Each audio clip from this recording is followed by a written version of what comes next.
Welcome to Firebreathing Kittens, a 5th edition Dungeons & Dragons podcast. We are joined by a monist. Hello. Oh, well, nice to meet you. I am a 21-year-old wood elf, looking a little different. I am a little more fleshed out than before, and I have these 2 curved swords on my back now. Moxie. Well, hello there. I'm Moxie. I'm a big Furbolg paladin. I've got my chainmail and my big old shield and my battle axe, and I'm just rearing and ready to go. Borb. Hello, I'm a really big, dopey-looking barbarian, a minotaur, with a massive axe and a shield. No armor, just a loincloth. And a Mary. Hi, I'm Amiri. I am a celestial warlock, wood elf. I have a greenish scarf hood that I wear to cover up 2 cat ears. You are all in the Fire-Breathing Kittens Guild Hall. The guild is a large building with a bar, a sitting area with wooden tables and chairs, and a wall with the corkboard and job flyers posted. Nice to see you all again. It's been too long. Who you? I'm a monist. My character looks you up and down. He'll do. Well, thanks. I think you'll do too.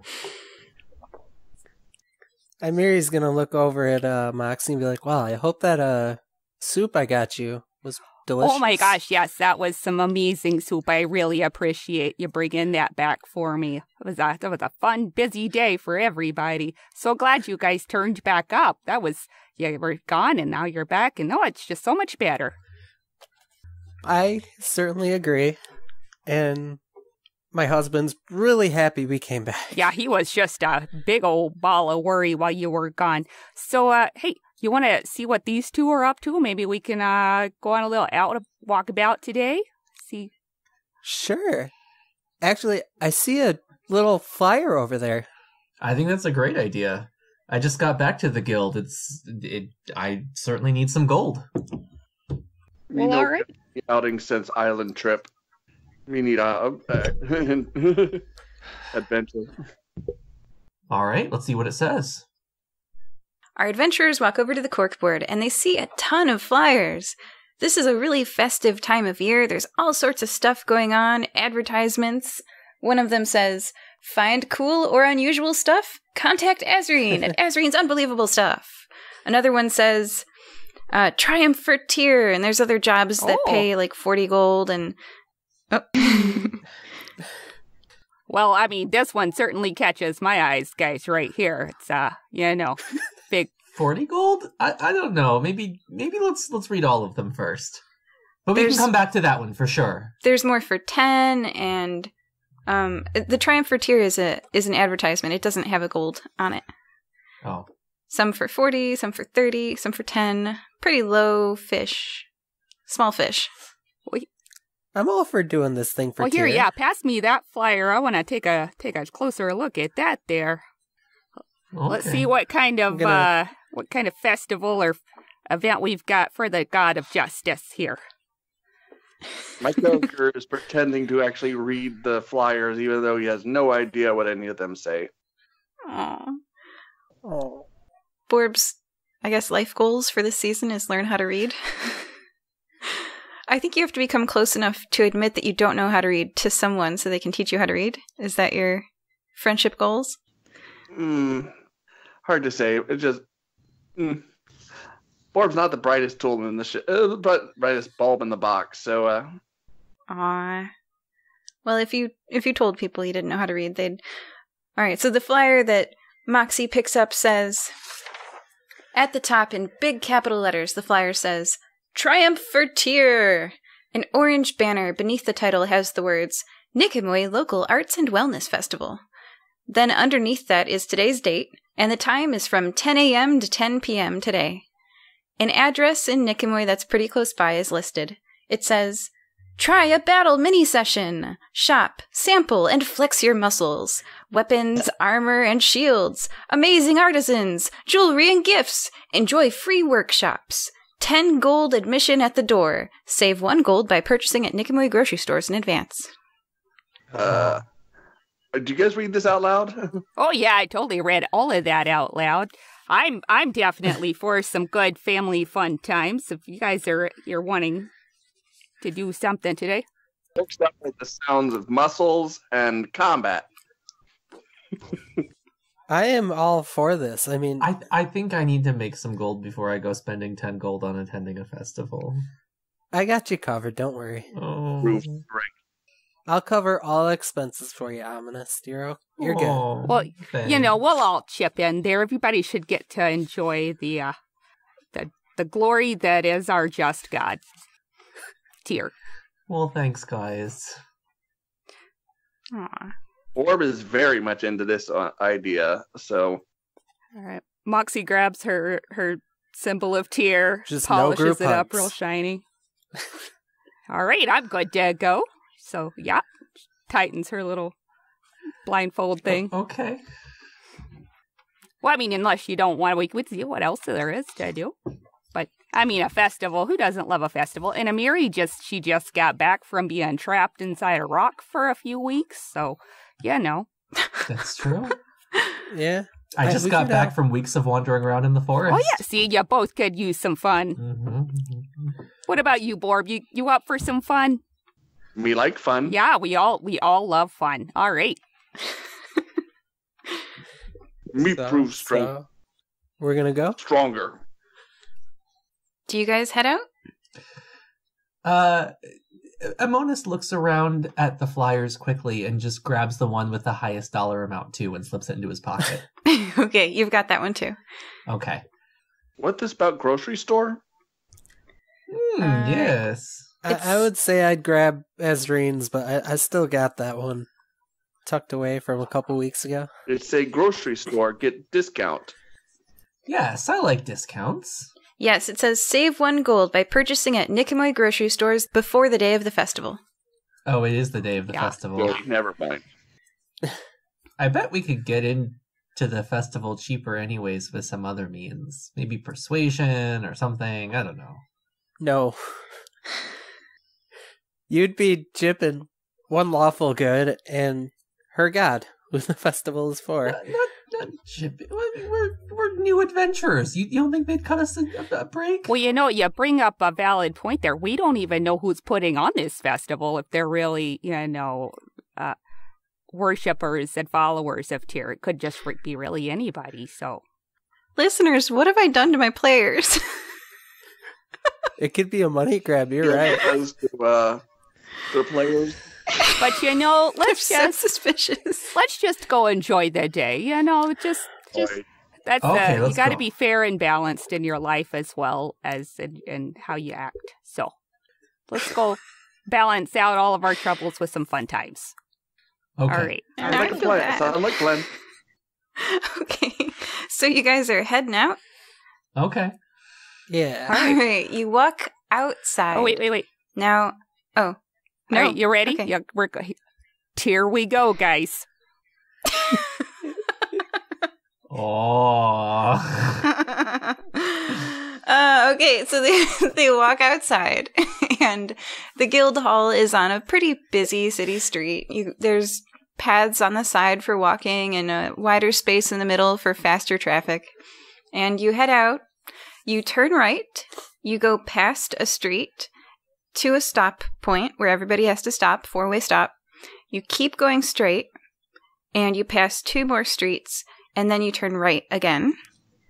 Then you keep going straight, and everybody roll a history check at this point. You're a few blocks away from the guild. Let's see how fast you get there. Got a 5. 14. 15. 12. The 5 and the 12 start to turn left at this point, and the other people are like, no, on the right. It's a DC 15 for the game this time. I'm going to write that down. DC 15. Me and Moxie are venturing off again. Well, I got you. yeah, you're going the right way now. And then having turned right, you keep going until the street dead ends, and then you turn left, and then right after your left turn, pretty quickly there on the right is the address. You made it.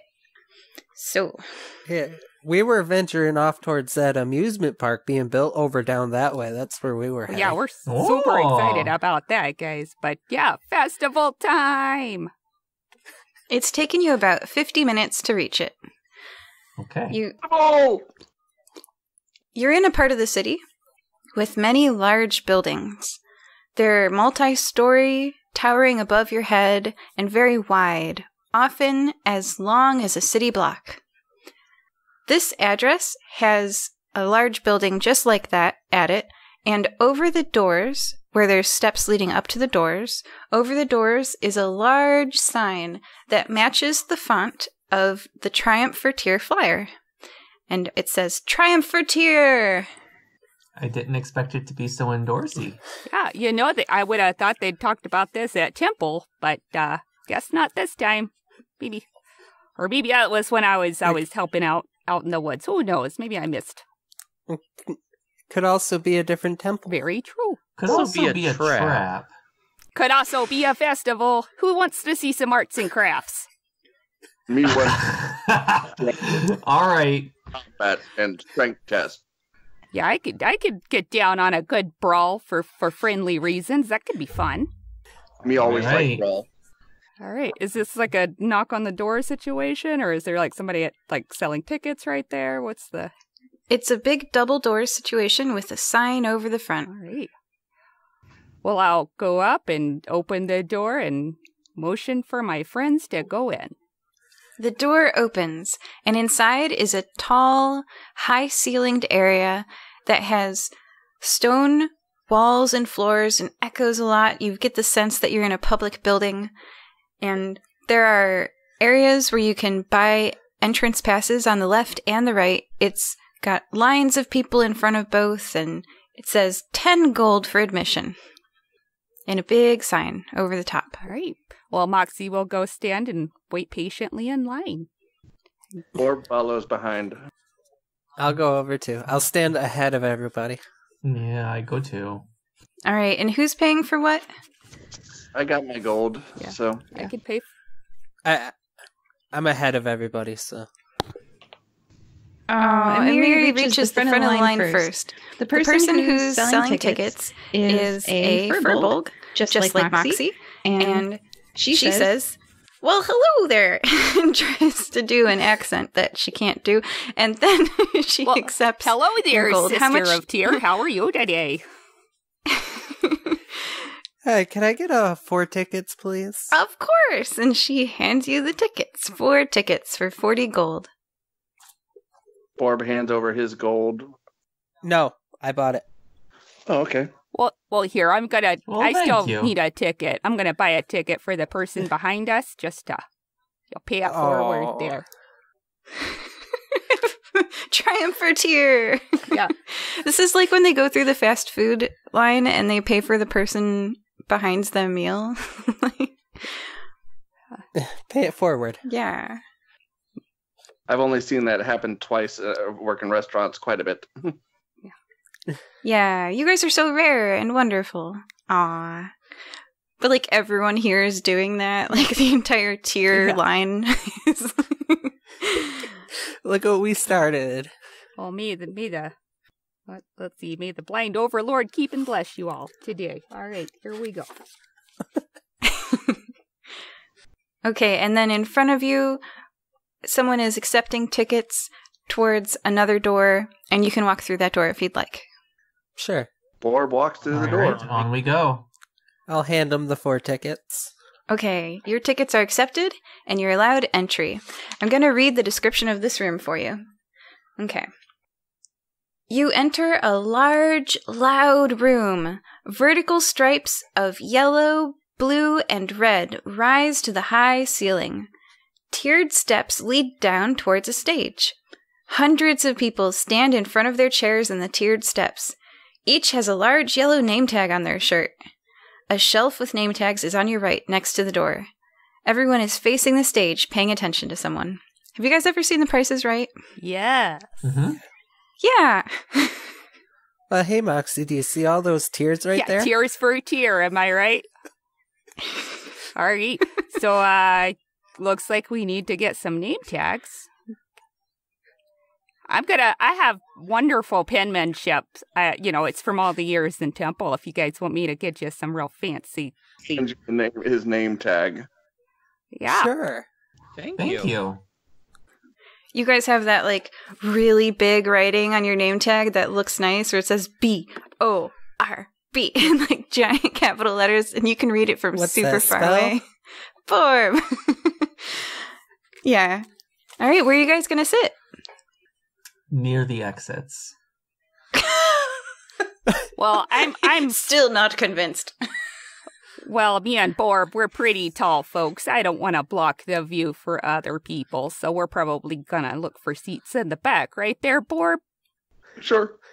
Okay. I suppose I'm only 5'4", so Well, you could go down a little further and get a better look-see. it's all right. This has nothing to do with coddle. I'm just here for the good time. This is your religious thing, so I'll just enjoy back here with you guys. I feel like we should stay together.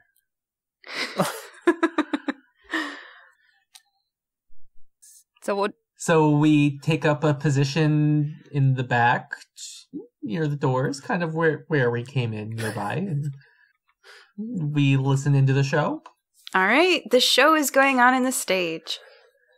A tall, thin, older, refined gentleman. He's very handsome in his face. The years have not taken too harsh of a toll upon him.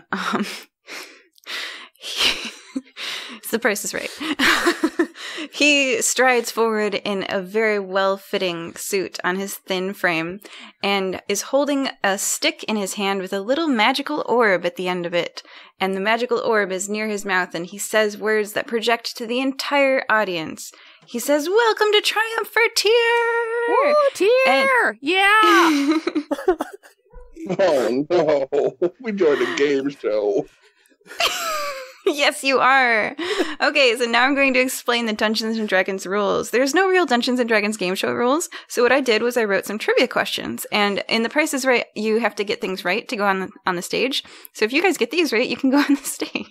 You can, so if you look under your seats, everybody look under your seats. Well, to be fair, we did do a game of curling a couple weeks ago, so I look under my seat. What do I find? You find a coupon for a local grocery store. It's 10% off with this coupon. Oh, okay. Oh, man, I do love me some groceries. That save one gold. Holds up the ticket. Funny paper. Yeah, you'll want to hang on to that for later. Something tells me Borb eats a lot. I'm gonna look over at Borb and say, "Here, you want mine too?" Okay. Don't know why, but my character tucks it into his loincloth. Oh my. Oh, it's for 10% off at the grocery store out there. Okay. We like food. Everybody is also lifting out from underneath their seat a magical tablet. Oh, look. Ooh. Look at this. This is fancy right here, guys. Look at this. Mary's gonna touch it with something to make sure she doesn't get sucked into an alternate dimension. Remind me of glass. It reminds you of glass, and you're not sucked into an alternate dimension. In fact, when you touch on it, letters appear, and you can tap, and letters will appear on it, and you can tap words if you would like. Okay. I do that. I'll take it. Magically. One of our players is not gonna... I just realized that this is a bad idea. Well, Moxie's going to lean over and go, "Oh, All well, right. what's yours say there, Borb?" And she'll look at what his is. Actually, I'm going to do an insight check on Borb. Yes, everybody, please do an insight I check. I would was thinking that say- too. There's been a few hints so far. Yeah. That Borb cannot read. That is a natural 20 with a +4. Oh, Borb, I got your number, man. 8. That's a 19. yeah. My character has no idea what any of the... I rolled a 4. Amonist is not sure, but Mary and Moxie are both onto Borb. They both know that Borb cannot read, and how you react to this is up to you. But I will say that you do need to submit written responses to get up onto the stage. So I'm gonna I'm gonna telepathically ask him if he needs help? Yes. We don't know what any of this say. Oh, that's okay. I could teach you to read if you need it. It's no issue. Oh, yeah, you're fine, buddy. All right, so I can read for you out loud here. And This is the second campaign I've been playing Boar where he is completely well, out of his element. well, lucky for you, the guild does have an academy, so there are teachers on hand. Yes, there are. Problem is, barbarians are not exactly known to be literate, and Borb has a 6 intelligence, so That's what the academy's for. Yeah, I mean, any race can do anything, and any class. I mean, you can have a barbarian that can read. What's his wisdom? 8. That's plenty. It's not 0. Yeah. It might take you a while, but you will learn how to read. Maybe it's one of your character growth goals. But for now, Moxie will read your questions, and Amiri will tell you in your head what buttons to press to make words. Okay. You can see something over on the stage wrapping up, and Bob's getting organized, and he says, "Now, for our next batch of contestants." And everyone looks expectantly at their screens, and you all are probably getting the hint and holding up your screens too. And the following words appear upon the screen. So what I'm going to do is I have 8 questions, and I figure that you guys will probably not only want to answer the questions, but compete amongst yourselves to see who gets these right. So to get on stage, you're going to have to answer at least one right. But amongst yourselves, who knows the most? Shall we find out? So shout out the answer as soon as you know it, and then we're going to assume that Amiri is helping Borb telepathically press the right button, so Borb can play too. All right, so ready? Everybody ready? Yeah. Mm-hmm. Yeah. Okay. Question 1 of 8. The Valkyrie Sigurdrifa instructs the hero Sigurd to invoke whose Tyr. name for victory in battle? Here! I don't know. That is correct. It is Tyr. Wait, was it Yeah, really? God of Yes. war and justice. Yeah. Okay. I know him as Ares. Question number 2. Who were the heroes who accompanied Jason in his search for the Golden Fleece? The Argonauts. Yes, Argonauts. That is correct. Question number 3. What was the hero Achilles' only vulnerable part? His His heel. heel. His heel. Oh, good. We're all going on stage. Okay, good. Woohoo. Question 4. What is the name of Thor's hammer? Mjolnir. Mjolnir. You're halfway through. All You're right. correct. Who do you think's winning so far? Moxie. Moxie. All right, question 5. What did Tyr sacrifice so that the His other gods arm! could bind Fenrir? His arm. Yeah. His arm. That is correct. He had Tyr sacrificed his arm so that he could bind Fenrir. Yep. It's like Bible school. She's like bouncing up and down. She's so excited. Yeah, that's why he's called the maimed god. Question number 6. After opening, what was the last thing left inside Pandora's box? Hope. Hope. Aw, you guys all know this. And that's so cute. And all right, question number 7, second to last one. What is the collective name for Clotho, Lachesis, and Atropos, the 3 goddesses? The Fates. The fates. With the With the thread. string. Yep. And the last question. What is the best day of the Tuesday. Sunday. week? Tuesday is correct. Welcome to Triumph for Tyr, also known as 2. Yeah. That's what Tuesday is named He's after, named you guys. after my very own lord here in Fae. Moxie got Land. 100%. Yeah, okay. Go Moxie. 5 out of 4. All right. I don't even. Kind of like Who Wants to Be a Millionaire, the audience questions are being calculated and everyone's responses are being, tallied up. and a big screen in the front that's magically projected says, "And our next round of contestants are..." And you guys see your name. It's on the screen. And they say, "Come on down to Triumph for Tier." I'm going to point out to Borb, say, look, you got it. Yeah. Oh, yay! Moxie's going to high five as many people as she can from the back all the way down to the stage. They're high-fiving you back. Yeah. This is like the best Bible study. Doesn't understand what he's doing, but he does the same thing. Paul ends up knocking over in the way. Best day ever. Amonis was initially excited, but now he's more cautious again. And as you arrive on the stage, the tall, thin, older man, Paul Parker, he says, "Welcome to Triumph for Tier," and he says, "Amonist, Moxie, Borb, and Mary, reading your name tags." Hi. Yeah, Well, hello excited there. and privileged to be here, Mr. Parker. Are you ready for the battle mini session? Sure. Oh, yeah. Excellent! And Paul Parker is going to stand back, and actually a lot of people are going to stand back. The front row kind of scooches into their chairs a little bit and says, everybody's getting out of your way. The space is clear before you. And Paul says, "Are you ready? Yeah, sure. Everybody please roll initiative." Can Amonis draw both of his swords before this starts? Yes. Amonis draws both of his swords. Oh, right. Oh, boy. 15? Last. Let's see. 15. I rolled an 8, but I have to add something to this, right? Your dex modifier. And I got Moxie has an 18. 3. 12.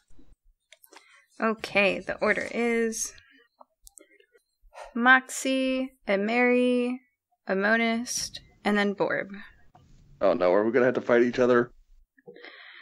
Paul Parker steps towards a big red button on the wall, and he presses that big red button, and you hear a shh sound.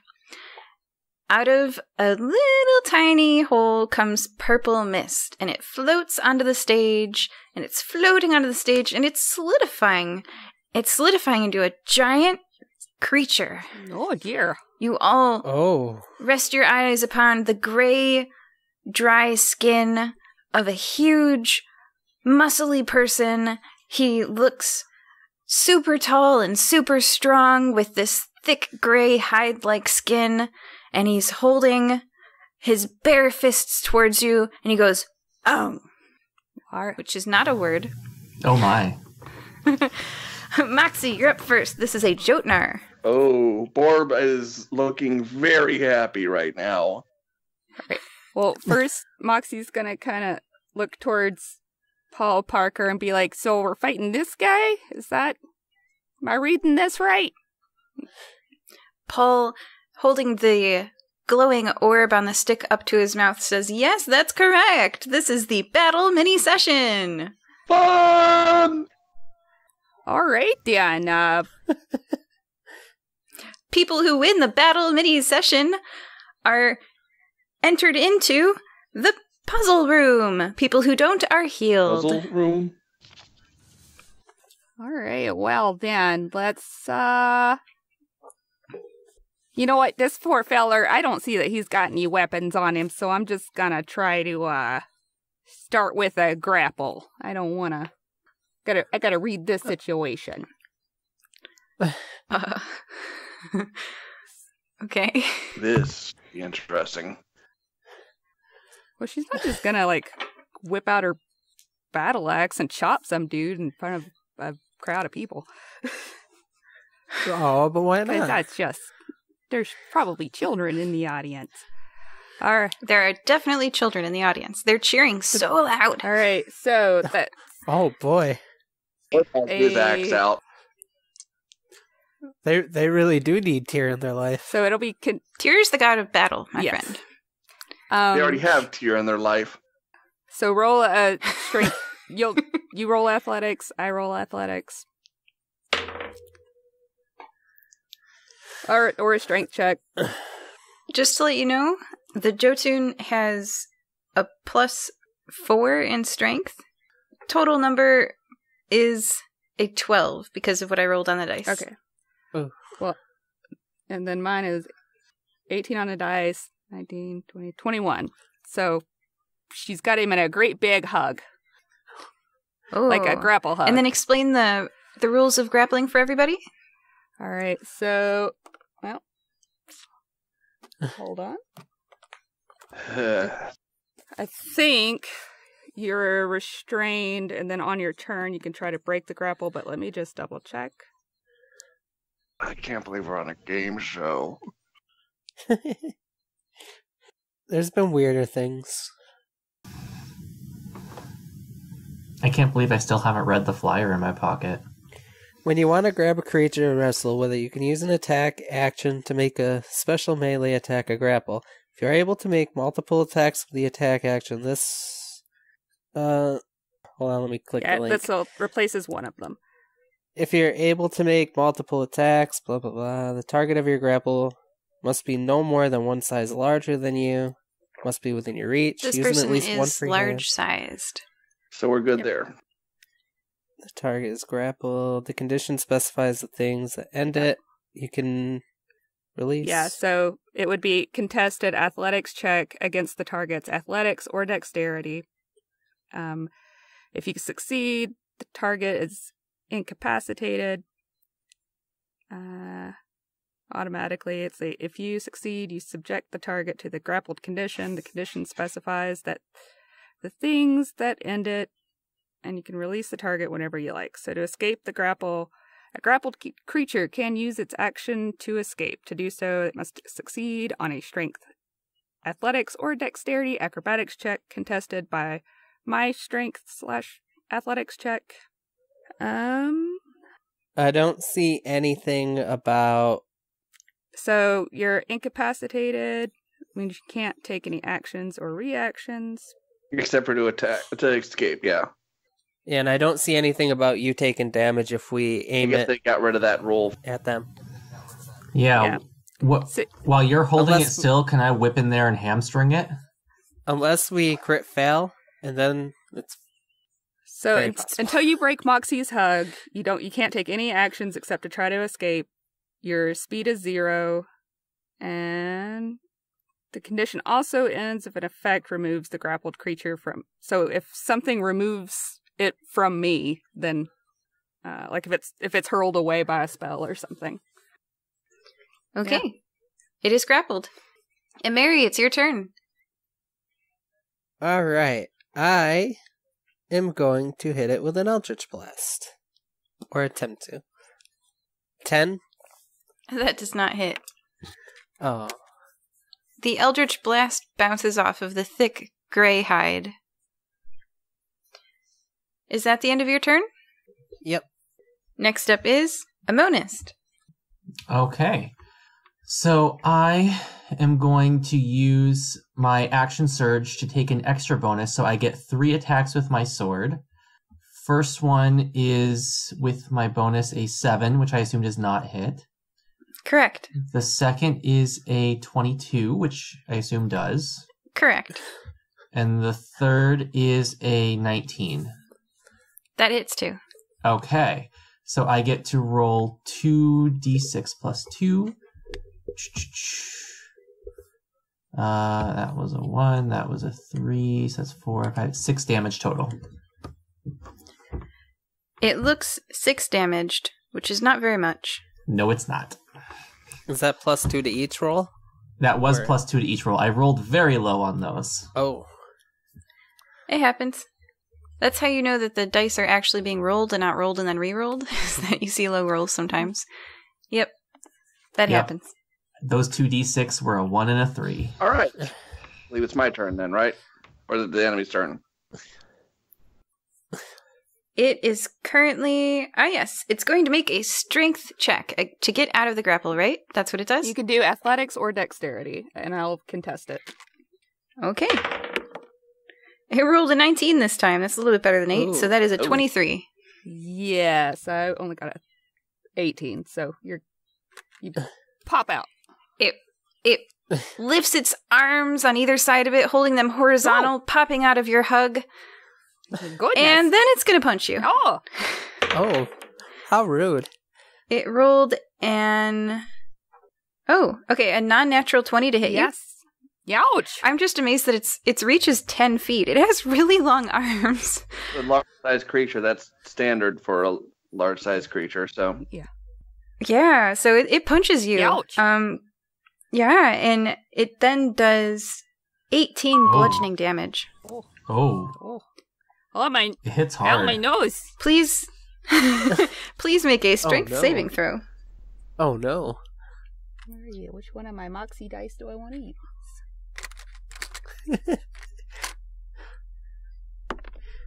Oh, that's gonna be a 12. Oh, 12 is not high enough. You are knocked prone. I'm going to read prone for you guys. I've prepared it. Prone. A prone creature's only movement option is to crawl, unless it stands up, and thereby ends the condition. The creature has disadvantage on attack rolls, which means that the enemy rolls twice to hit you. An attack roll against the creature has advantage if the attacker is within 5 feet of the creature, otherwise the attack roll has disadvantage. Oh, no. Alright, so you are prone. It punches Moxie in the face and sends her flying to the ground. Oof! Next up is Borb. Okay, I'm activating both my rage ability. My Borb's eyes start glowing red. You hurt, friend! I'm also going to use my reckless attack ability. This allows me to take advantage on attack rolls for this round, but the enemy gets advantage against me if it attacks me. Okay.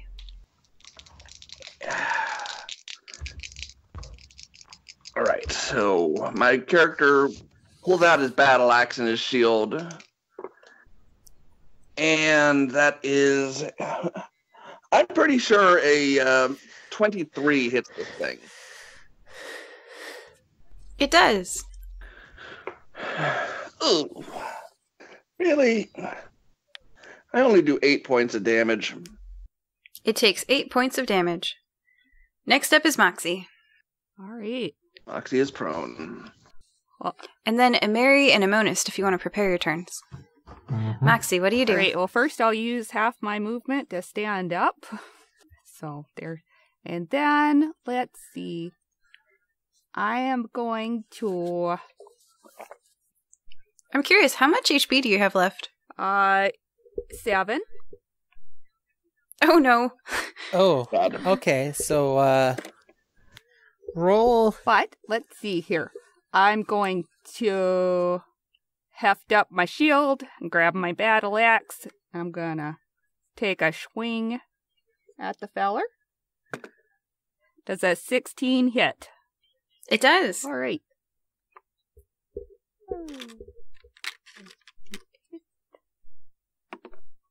Ooh. 8. So 13 points of slashing damage. As you slash your sword? Is it a sword? Battle axe. Battle axe. As you slash your battle axe across this creature, a purple mist erupts from the slice across its gray, thick hide. All right. Is it dead?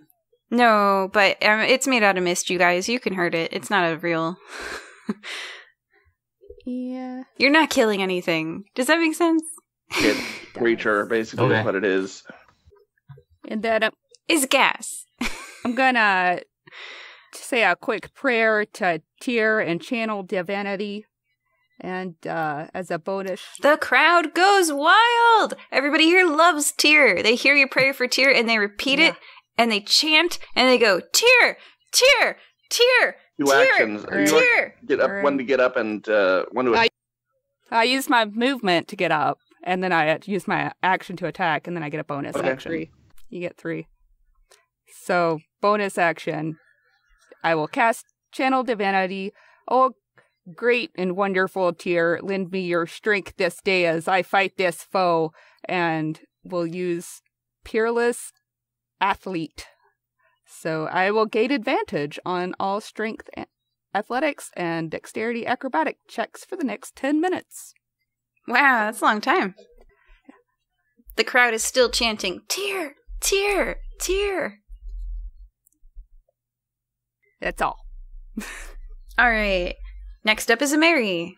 Now, you wanted to do something? You can go ahead and do that now. Okay, does 15 hit? Meet to beat. Yes, it does.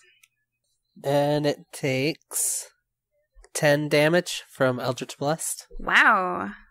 What happens? Describe it. Amiri points her arm forward, and a force crackling beam shoots out of her hand as it hits the creature, as it flies towards the creature and hits it. And where it hits, a puff of purple smoke erupts. And the creature goes, oof! And then as a bonus action, she's going to touch Nahiri on her arm. And that she's going to use that to channel her healing light. So Moxie takes 2d6 healing. Moxie, what alignment is Tyr? He is lawful good. What alignment, Mary, is Kodal? Lawful good. The crowd goes wild! They love battle healing magic. All right. Hey, go ahead and roll the healing there. All right. That is 7. In the crowd, some people were starting to fall asleep. They're now elbowed by their neighbors, being like, you gotta see this one. This one's good. This is the best one today, they say in the accent of Moxie. After Mary, it's Amonist's turn. Okay. It's looking about half health, Amonist. Well, perfect. So I went ahead and rolled mine already, and both of my sword attacks hit. I rolled a 19 and a 20 with my 5 bonuses. Yeah. And then I rolled my sword hits. They were a 2 and a 6. Both of those get a +2 bonus, so a total of 12 damage. So both of my scimitars slash down in an X pattern across the thing's back, and 12 damage goes into it. It takes 12 damage, and sprays of purple mist erupt from where the sword cut into the gray hide. It's now leaking purple mist from all of the fine cuts covering its body. Oh, this creature is looking like it's not actually sentient. It's just a projection of magic. It's not real. We're not killing anything. But it's looking like, shall we say, the computer is overheating. We might need to shut down soon. Next up is the Jotnar. The Jotnar realizes that it needs to fight, and it is probably, with its 10-foot reach, pretty close to Moxie still. Moxie, you're pretty injured. Is there any reason why it wouldn't reach out, swing, and knock you dead? No. No one else has really come close to it, right? Yeah, no, it makes sense. It would come at me. I prefer that it come at me. Oh, wow, this is very Konosuba Paladin. I'm a little afraid for Moxie right now as I roll this dice. The creature swings its massive fist. That's an 8 plus 7. Is that 15 to hit? Does that hit you? No, he bashes into my shield. Oh, thank goodness. And then, instead of killing Moxie, the giant fist slams into the shield and makes a huge clanging sound that echoes in this high-ceilinged room for longer than it should, and the sound of the shield being smashed by the fist fades into distant memory as his turn ends. Next up is Borb. Borb is going reckless attack again.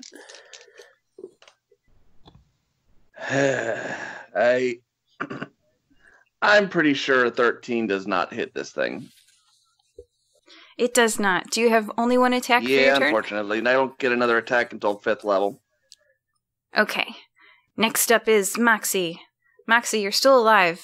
Why are you standing so close to this creature, though? One more hit will take you out. I got healed some, so it's not so bad. Oh. Let's see. I got spare the dying. You're okay. At least it's not like what you're doing with your Nuzlocke. Right, yeah, if Pidge dies, she dies for real. Well, she can be revivified, because I know math is hard in battles. Okay, Moxie, what are you up to? All right, well, let's just attack him. So, again with the battle axe. Oh, that's not as good. Let's see, that's gonna be Oh, yeah, that's only a 12. So That misses. And a reminder, everybody, please re-roll or roll your rolls before we get to your turn. Because, yeah, that misses. The battle axe swishes past the... How do you miss a giant creature? swinging around my shield, Oh, the shield gets in your way. And because of that, you're not as dexterous with the axe as you should be, and your strong arm strongly strikes the wrong space. The air makes a hollow whooshing sound, and it doesn't connect with any tissue. Next up is a Mary. This creature's looking pretty good, Mary. It's not dead yet. Shoot another Eldritch Blast at it. Yeah? Does a 21 hit 21 hits. for 12 damage. 12 damage. 21 minus 12. Okay, the creature's on its last legs. It gets struck by the Eldritch Blast beam in its chest, and it staggers backwards, purple smoke oozing from all of its many slashes and punctures. Amonist, can you finish it off? I believe so. I believe I just rolled and high enough to to hit is 15, right? Yeah. Okay, so both of my sword attacks hit. I'm standing behind it. I jump up behind it, land on its shoulders, and drive both of my swords straight down through its skull. Oh my gosh. What do you get to hit? 14 damage. 14 damage? Orb impressed. As you drive your swords down into its skull, they pop like a balloon and you go flying off as purple mist erupts from this creature. The purple mist is gonna, hang out in the room for a little bit and then go back into the hole that it came out of. Amonist, you're flying through the air. Oh no. I'm very dexterous. I land with cat-like reflexes. Let's do a dex saving throw. Okay. Let's see how you land.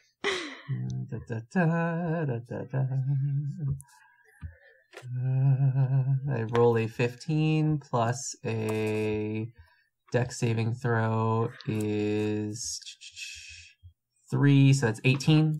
18. He flips as a backflip off of the shoulders of the creature and turning completely over in a full circle, lands on his feet on the ground, completely unfazed by the explosion of gas around him. And everyone in the crowd goes wild. They've never seen such a show before. They're applauding, they're clapping, everyone's cheering at the top of their lungs, and Paul Parker is, let's just say, he's pretty happy that his show is going so good today. He comes down from the outside of the stage and walks towards you all, and he's like, let's hear it for our heroes! And he induces the crowd to cheer even louder, and they say, are these the ones we want to send to the puzzle room? And the crowd goes, yes, tear, tear, tear, tear. And the whole crowd is chanting, and they go, yeah, let's do it. So you guys win, yay. You're going to go to the puzzle room. Before we go on, I'm going to touch Moxie, and I'm going to use Cure Wounds on her. Oh, much appreciated there. 7, 14, plus 10. You get 20... 14, 24 health back. Wow, that's a lot. Well, I'm Cure back Wound up is great. all the way. A-OK and over here, don't you know?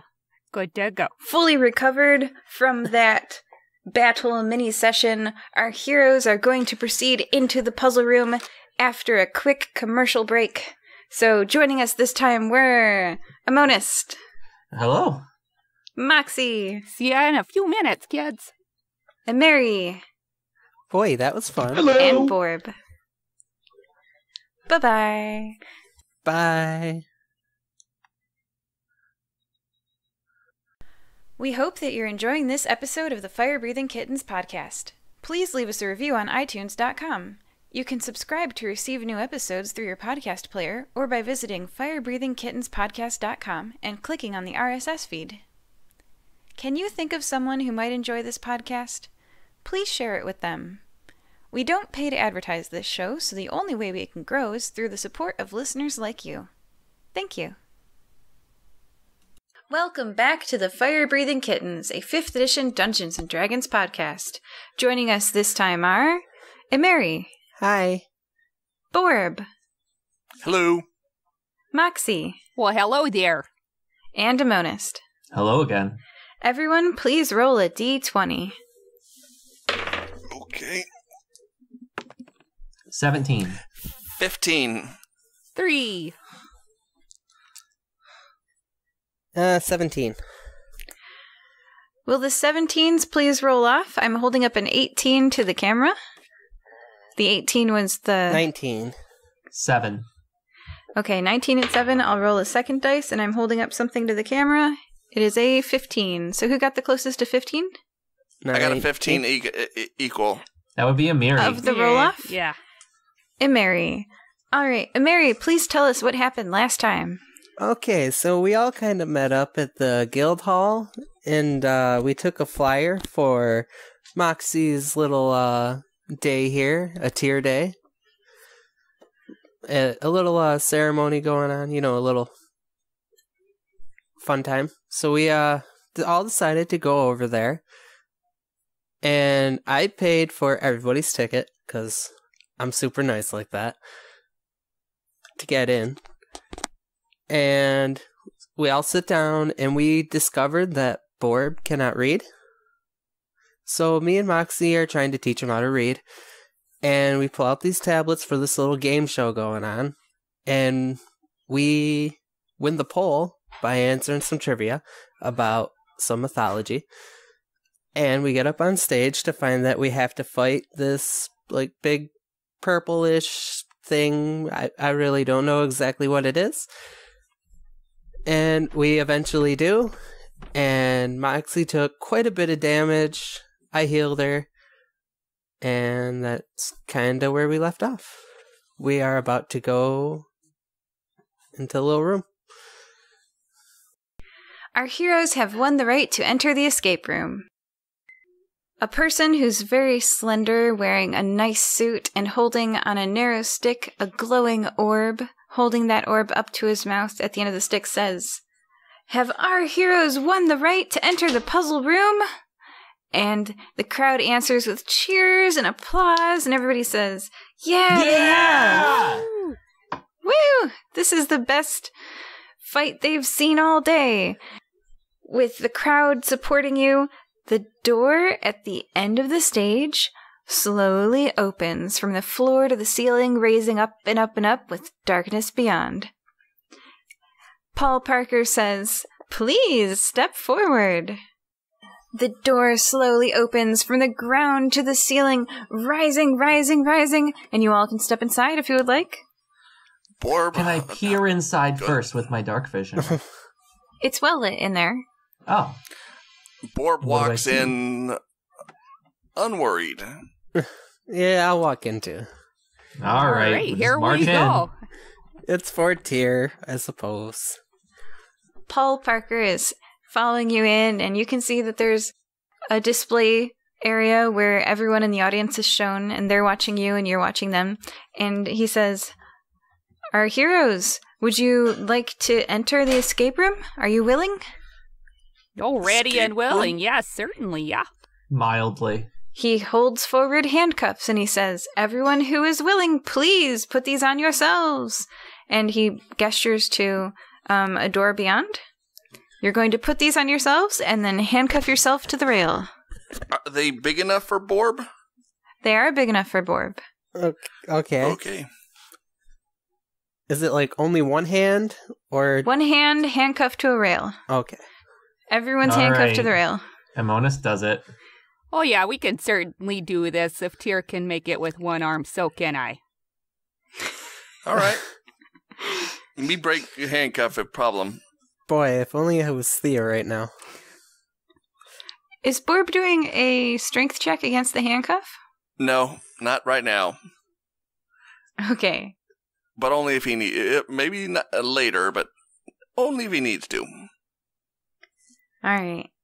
Having handcuffed yourselves to this rail, Paul Parker nods and he says, "If at any point you need to leave the room for any reason, that door is the emergency exit, and that door," and he points to another one, "is the one that you're trying to get through." Any questions? No? Oh, are there any hints? So many hints. Look closely. Not what I meant, but okay. The hints are red on yellow kills a fellow, red on black, venom black. Okay.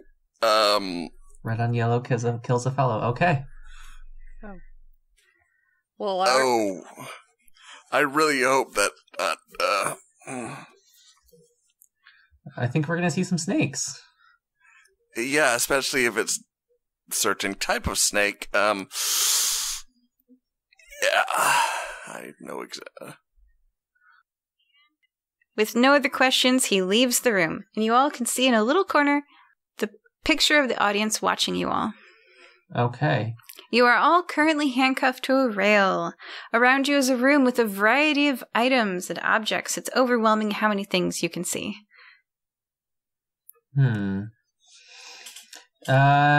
We look around and see if we can see any keys to the handcuffs. Perception check. All of us? Oh, that was terrible. Yeah. 9.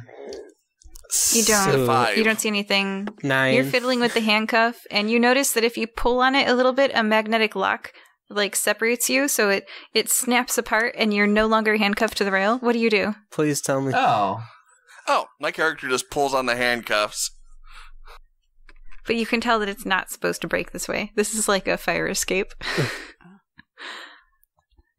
Okay, I gotta... Yeah, Borb Oh, go ahead. pulls on the handcuffs, seeing that they seem to break easily. Please tell me somebody rolled high enough to see a key. Well, first we've got 2 of our players have figured out that they can technically separate themselves from the rail if they would like. The crowd is watching. But it's like a fire escape. Well, I don't think that's how we solve this puzzle. It doesn't hardly seem fair, so I'm just going to stay put right here and solve this the way it's intended.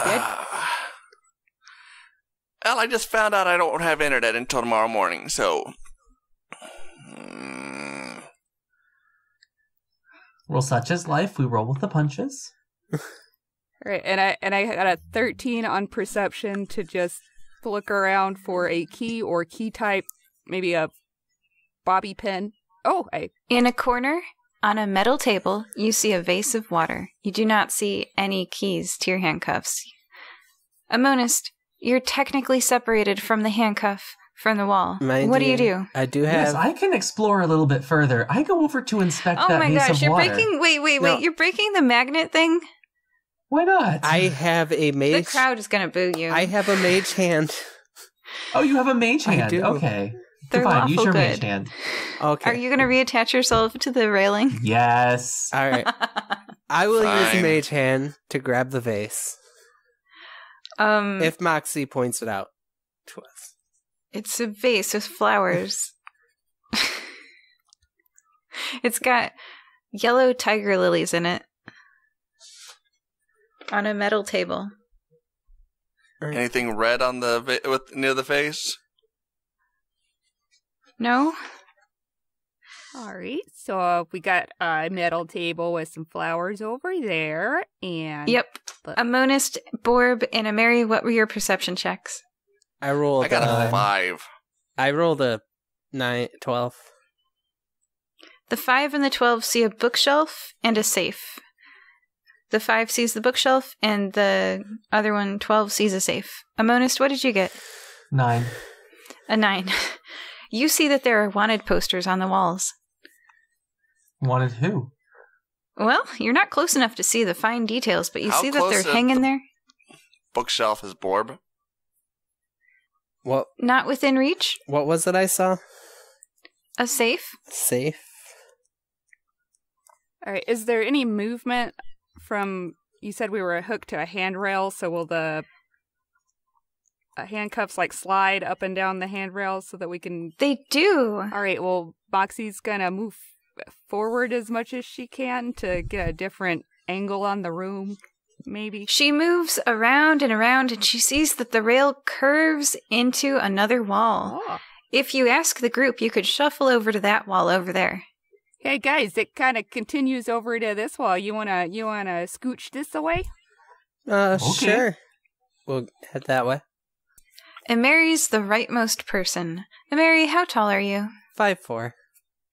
Your arm reach would be, I would say, less than the furbolgs, right? Yes. So if everyone wants to repeat their perception check from this side of the room. Ooh, that's much better. 17? 10. 12. We switched. 15. Amonist and Ameri see that right beyond the edges of where Ameri's fingers could possibly reach is a metal key lying on the ground. Is it less Can than Moxie- 10 pounds? Oh. It is less than 10 pounds? Mage hand.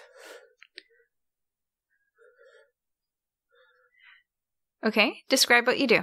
So, Amiri's gonna reach as far as she could and outstretching, but with it just out of her grasp, she's gonna, like, get back up and use Mage Hand. She's gonna cast it, and she's gonna move the hand towards the key and pick it up, and have the hand bring it back to her and drop it in her palm. The key falls into Ameri's palm. Try it on the handcuffs. And I will try it on the handcuffs. It opens the handcuffs. Oh, Yay. well done there, Amiri. Good job. Yay. Very handy. Sometimes you just gotta give yourself a hand. Yeah.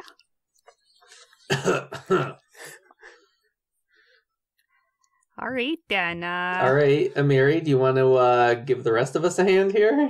Sure. I'll see if the key works on everybody. It does. Okay, so we're all free. All right.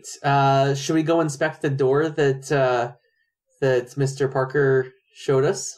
I go check out the bookshelf. I'll go over and I'll see if the key works on it. I don't think it will, Okay. but On the door? it's worth a shot. Yes. Okay, yeah. It does not open the door. It's really small. It looks like the door, now that you're inspecting it, might take a really big key. Oh, well, I think we need something a little bit bigger here. All right. Well, I'm going to go. Board walks over to the... I have other way open door. All right, I don't think remember, it's gonna Board, we're open by trying to force. solve a puzzle here. So we're going to have to use our wits. And Also remember, in most escape rooms, you should be able to do it without breaking anything. We're funding that. No. all right, well, All right. I'm going to go check out these posters that Amonis pointed out a minute ago, see what those are about. While she does that, I'm going to go check out the safe and see what kind of lock, like if it's just a number lock, a 4-digit, one of Good those. point. Moxie, see if any of those posters move, if there's anything behind them. Yeah. Alrighty. Can do. All right. So Borb is inspecting the bookshelves. Moxie's inspecting the wanted posters. And Mary's inspecting the lock. And Amonis, what are you up to? I'm gonna go and inspect the flower vase. I think there's something hidden there. Okay. All right, Borb, what are you doing at the bookshelf? Well, I'm looking at the bookshelf. It is a I tall can't- wooden oh. piece of furniture with hundreds of volumes on it. Okay. Maybe- Okay, and we're maybe gonna not go the- on to Ameri. Ameri's looking at the door, At It the looks like safe it's- door. at the safe. Okay, it's a large metal box with a shiny silver dial on the front with numbers on it. You can rotate the dial to set the arrow to different numbers. I have an idea. Could I do a perception check to see if maybe I could recognize the safe to know how many numbers it needs? Sure, go ahead and roll. 11. Nope, you're not sure. You've never used one of these before in your life. But you do notice a bathroom. There's a bathroom in case people have to pee. There's no windows, doors, or nothing in there, just a toilet that you can, like, be in privacy, close that door behind you, and pee, and so. And Moxie, you were looking at Going over. Wanted. Yeah, the poster is going to look at the fronts, and Amona suggested checking behind them, so I'll kind of flick them up to see if I can. Perception check. Okay. Books have to have 14. purpose.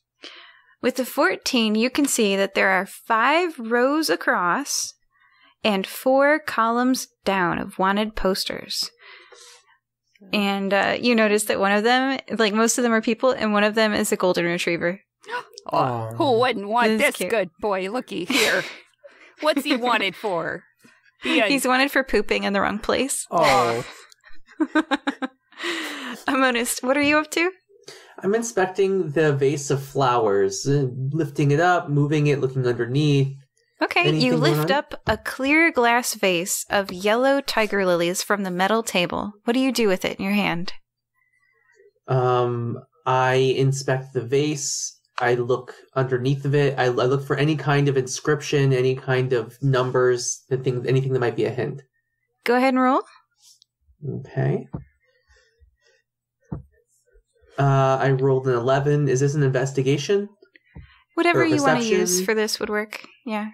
Okay, so then I can give that a +3. So 14. A 14. You notice across the room, a heavy red lever sticks out from a wall. Oh.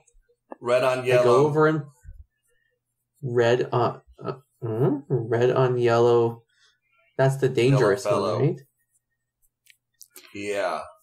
And now we're back to Borb at the bookshelf. What are you doing at the bookshelf, Borb? Borb is grabbing a book, opening it up, nothing in, put back on shelf, rinse and repeat. Okay, go ahead and roll an investigation check. Just seeing if there's anything inside the books.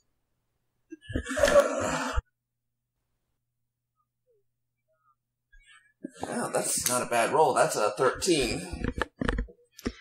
All right, with a 13, as you're opening the books, you see that a painting hangs on the wall. Let's see. A painting hanging on the wall. Okay. I go over to Across see the room. I go over to inspect the painting. All right, we'll get back to you. And Mary, what are you up to? Well, seeing the bathroom, I will go in, and I'm assuming it's just like a single room, just the one, and... Yeah, are you shutting the door behind you?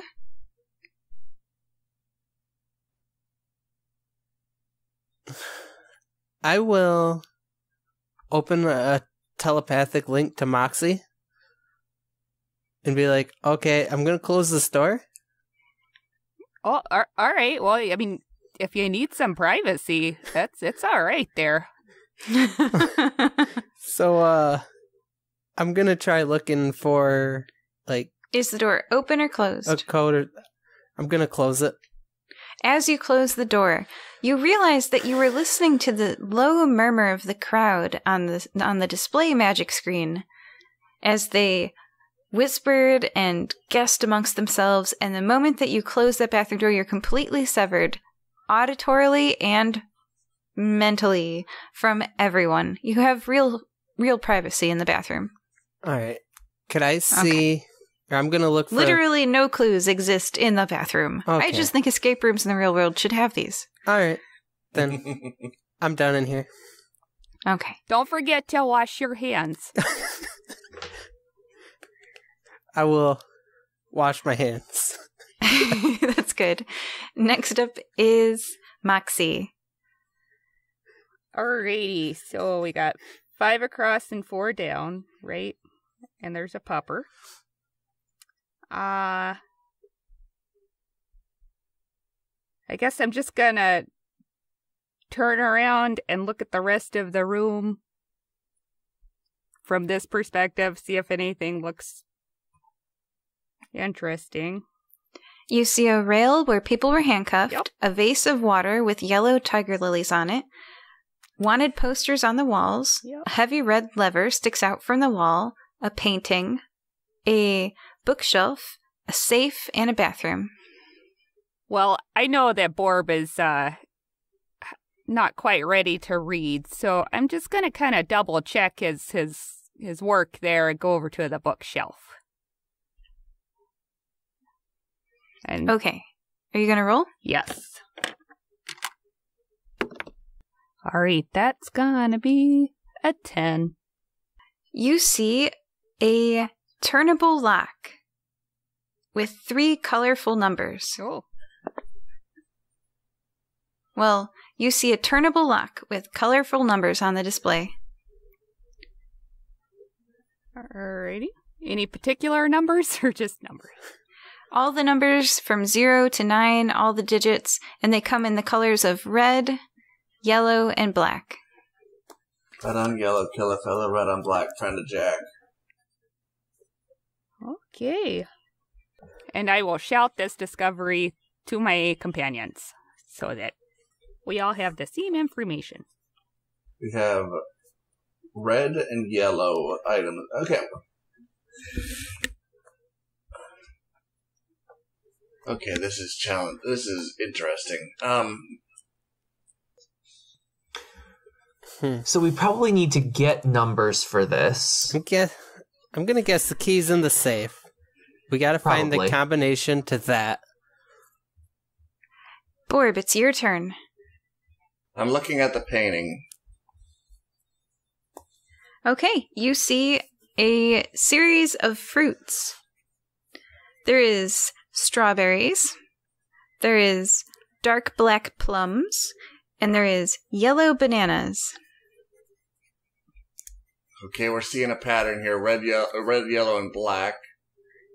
The How many painting. of the? Go ahead and roll a perception check.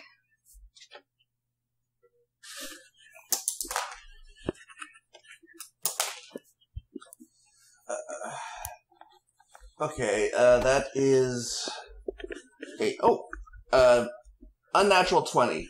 I was gonna say All this right. is bananas. Wait, I think I might know. I'm gonna read the series of fruits to you. Are you ready? Okay. I think I You're know gonna what want it to write is. this down. There are 3 rows of fruits. The first row of fruit is Okay. First row of fruit. give me 1 second here.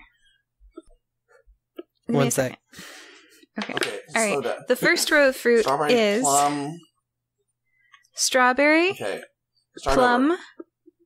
banana, plum, banana. Strawberry, plum, banana, plum, banana. Strawberry, plum, banana, plum, banana. Mm-hmm. Okay. Strawberry, plum, banana, plum, banana.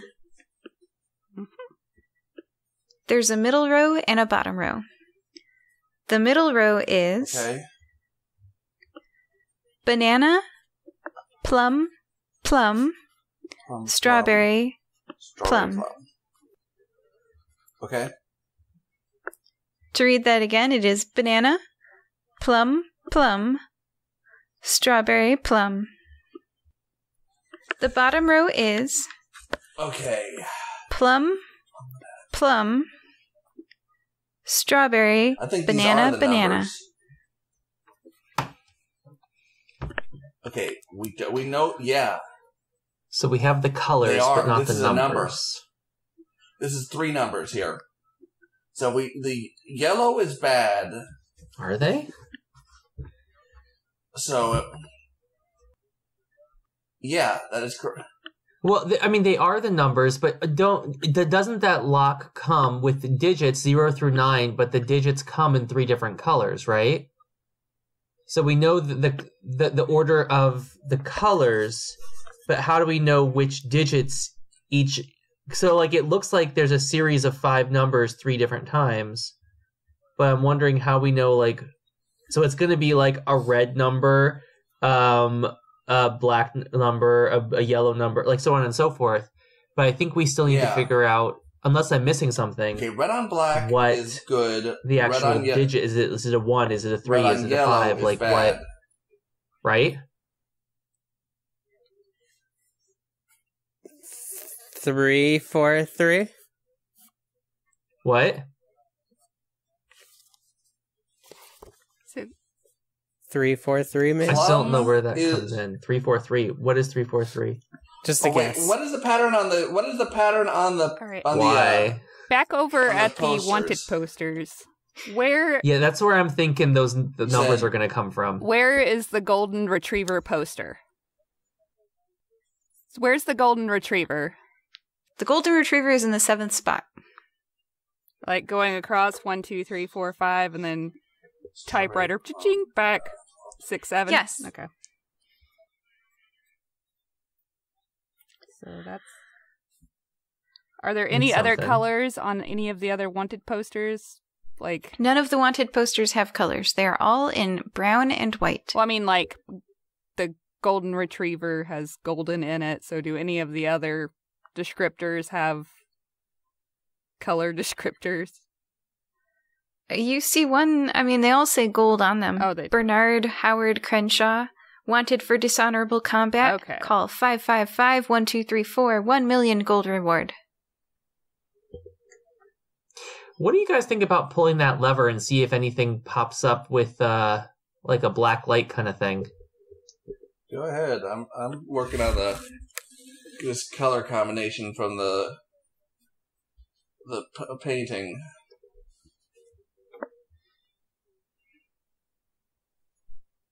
All right.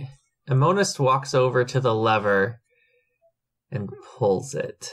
Oh, no. As you pull the lever down, a hidden door, it goes do-do-do-do-do-do-do, and a hidden door that was virtually indistinguishable from the wall of the room lifts up and reveals a cubbyhole. Amonis looks in the cubbyhole. You let go of the lever and walk towards the cubbyhole, and as you let go of the lever, the wall slides back in place. Oh. I'll, Amonis pulls the lever back. Hey guys, somebody come look in here. Oh, what you got there, Amonis? Amonis pulls the lever down to raise the cubby again. The cubby door lifts. No. Somebody Look at look in here. I'm gonna hold the lever. I'll use Mage Hand. Well, first I look at the cubby with my eyes. The cubby is a hand-sized box that you can see entirely inside, and it has a piece of paper on the inside. Ooh. All right. Well, Amiri, you want to snag this piece of paper with your Yeah. magic hand? Yeah, I got it. I'll use Mage Hand and grab it. Okay, you've grabbed a piece of paper. If everyone wants to get a pen and write down the following. Okay. It's a vertical line of words. There's 1 or 2 words on each line, and then it'll be the next line. Okay? Okay. The puzzle piece says, on the first line, it says turn. On the second line, it says full turns. F-U-L-L, full turns. On the third line, it says turn left. On the fourth line, it says the above. On the fifth line, Repeat the fourth line, please. the fourth line, it says the above. So first line is turn, second line is full turns, third line is turn left, fourth line is the above, fifth line is at the, sixth line is turn right, and the last line is number of. So first line is turn, second line is full turns, third line is turn left, fourth line is the above, the next line is at the next line is turn right, and the next line is number of. Are there spaces in between the words? Yes? Okay. Just checking. Turn, full turn, turn left, the above, at the, turn right, number of. That's correct. Okay, I have a feeling this has to do with all the clues in the room. So, Okay. Can we inspect the books on the bookshelf a little bit closer? Sure. Do any of them stick out? Go ahead and do a perception check.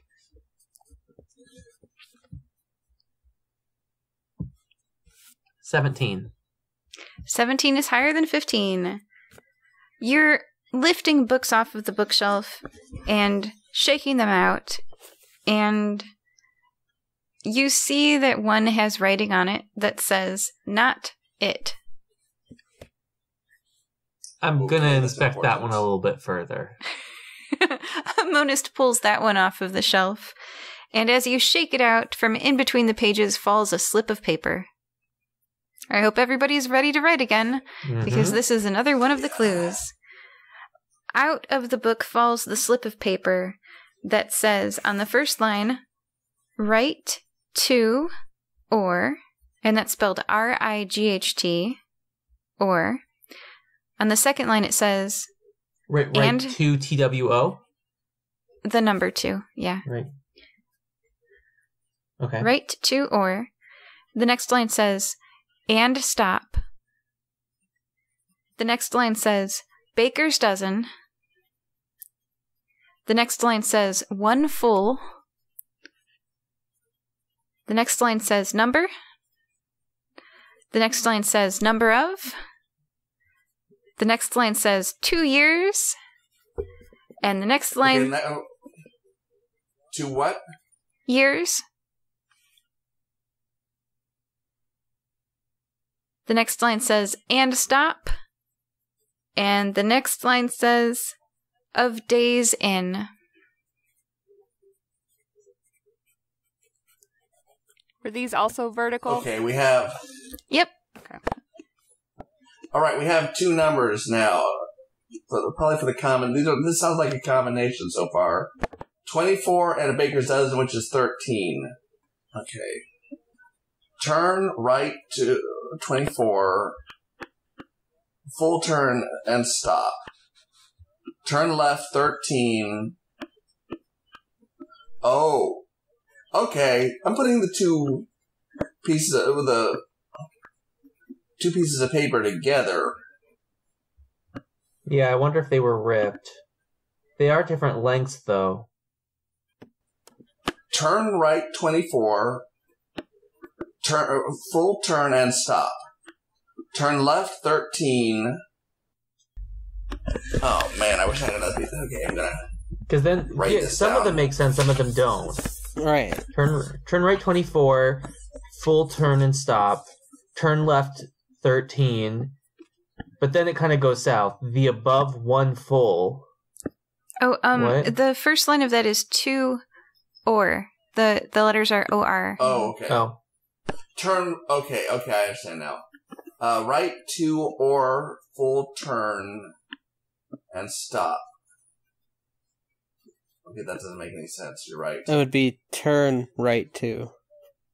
So turn right 2. Turn right or. Turn right 2 or, yeah. Right 2 or turn. Turn right 2 or... There has to be another clue around here somewhere. Yeah. Okay, so what have we not found so far? We did the bookshelf. We did The red leather. the what? The red leather, the red thing. The red thing. There's a red leather, I think what it is? Whatever. The red lever was how we got the first paper. Okay. So we did that. We did The painting. We did the bookshelf. We did... we still haven't really gotten vase. anything from the wanted posters. And that seems like... We've done the... Moxie, what was the roll that you got when you were inspecting those? It was pretty fair, I think, but there's Did it beat a 15? no. Okay. Hey, and Mortis goes over... Moxie, What? do you mind if I see that little lock you had with the 3 number? Oh yeah, it's 3 right over here. Okay. It's attached to a box. Okay, I'm gonna try putting in 357. Just to try. In what colors? 3 first. What color? 3 would be red. 5 for yellow. And 7 for black. Nothing happens. Amonis goes to inspect the wanted posters. He rolls a 13, which with his +2 gives him 15. Wanted for dishonorable combat, Bernard Howard Crenshaw. Call 555-1234, 1 million gold reward. Wait, call what? 555-1234. Well, you said there's a bunch of wanted posters, though. I could make up a bunch of things if you want. Okay, so... Okay, no. Are the posters any colors? Oh, they're brown not. and white. Okay, and the phone number doesn't match up with the right number of digits. Okay. I think she just made up the phone number. I think so, too. How many wanted posters are there? 5 rows and 4 columns. Is there 20 wanted posters? Wait, there's 5 rows. There's a phone number on each... No, I think she just made up the phone number. True. Maybe the numbers don't matter. I'm gonna guess the clue has to do with this box. So, the painting... The box with the lock, right? Yes, with the colors. It has to do with the painting. Yeah. I'm gonna guess red is the first number.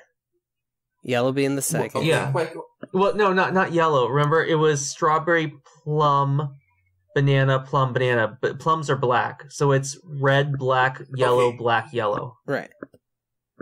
So maybe the numbers don't matter and it's just the colors. So can Amonis try putting in random numbers, but with the colors of those random numbers being red, black, yellow, black, yellow?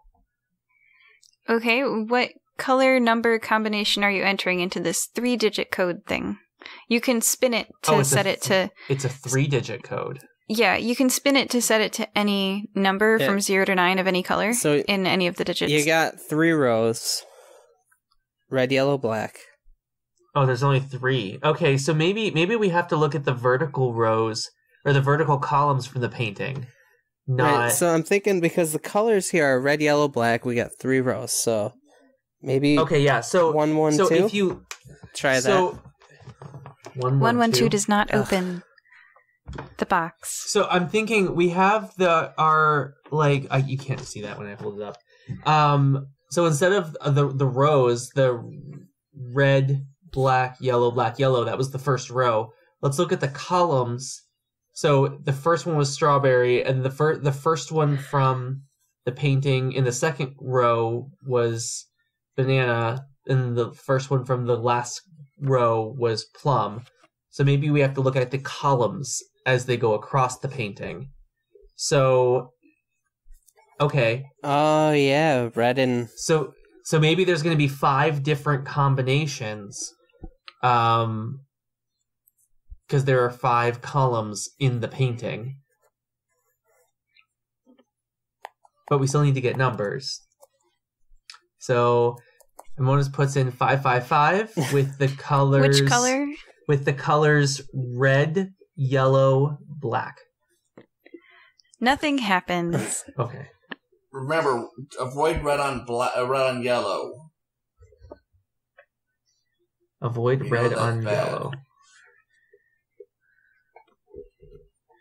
Oh, wait. Avoid red on yellow. So which of these color combinations has a red on yellow? The first one. It's a strawberry. Yeah, the first one does. Strawberry, and so does the plum. fourth one. No, actually, only the third line of the the ones on the painting had a red on yellow. First and second one did not. Only the third. Wait, what? From the painting, you're talking about the painting, correct? Right. Yeah, I'm talking about the vertical columns. Yeah, only the third line had red on yellow. No, Not the lines. The lines that go across, because those have 5 digits, not 4. I'm talking about the vertical columns. If you look at how you wrote them down, the vertical columns that only have 3 digits. Oh, you're right. Oh, brilliant. Okay, now, now you just got me. Because if you look at the 5 vertical columns, 2 of those have red on black, or I'm sorry, red on yellow. Mm-hmm. Red on yellow. Line 1 and line 4. Okay. There's a couple red on yellow right now. I mean, regardless, there's only 5 of them. We can try all of them if we can actually figure out where to get numbers from. In the interest of time, Yes. you hear a beep come from overhead. Paul Parker says, "Would you like a hint?" Yes. Oh, yeah, that'd Sure. be super great. Thank you. Count. I'm sure Tyr would like that. Count. 1. Count? Oh, maybe we just start at 1. So I put in... Count the fruit. So there is 1, count 2, the 3 fruit. strawberries. And 1, 2. What's that? There 7 are- plums? 7 plums and 5 bananas. 3. 5. Yeah, 5 bananas. I tried 3, 5, 7. All right, so 3 red, 7 black, 5 red. 5 yellow. Okay. 7. No, 5 yellow. Sorry. Hold on. This. Say that again. Okay, 3 red, 7 black, and 5 5 yellow. Do do do do do do. I did that one. The treasure chest opens. What's inside? A key. Yay! That was my 3, 5, 7. Did you have the colors right? Yeah. Oh. No, you did 3. Unless I did. 375 opened it. 357 did not. I meant to do that. The 5 being the yellow. I had it written down where it was the red, yellow, strawberries and the black. bananas can't touch. Yeah. Red on yellow kills a fellow. Okay. All right, So- well, okay, here's the key, guys. That makes sense. I think this is the key we need. Wait, the key to the safe or the key to the door? The safe is the turn. Oh, that's true. Okay, let's try it on the door. They put the key in the door, and the door does a click click. And out from the door drops 10 gold each. Woo! Yay! Gold. We made ticket price back. Then what But the happens? door does not open. Oh, Oh, Okay, we're not done yet. okay. Can we look in the chest and see if there was anything else in there? Nothing else is in the chest, just that single large key. Okay. So we still need, I'm guessing, to figure out the combination to that safe. Can we try the Can we get- same digits in that safe? It's a dial. If you want to go over there and spin the dial, you can. I'm going to let Amonis do that in the corner for a little bit. Okay, yeah, I'm gonna try 357 on the safe. He tries that so much. The dial is spinning. Everyone else, what are you up to? Borb is thinking right now of trying at least. is the vase that the flower's in, is it clear or is it a clear glass vase or is it pottery type? It is a clear glass vase. That vase has a purpose. I don't know what it is, but everything in this room is important. Borb is going to go over What and if pull you- one of the flowers out of the vase. What if you tried looking through the vase? Yeah, that's what I was thinking, or setting it by the strips of paper to... Borb pulls one of the flowers out of the vase. It comes right out. Amiri's gonna take the Okay. vase and kind of hold it up and look at the wanted posters.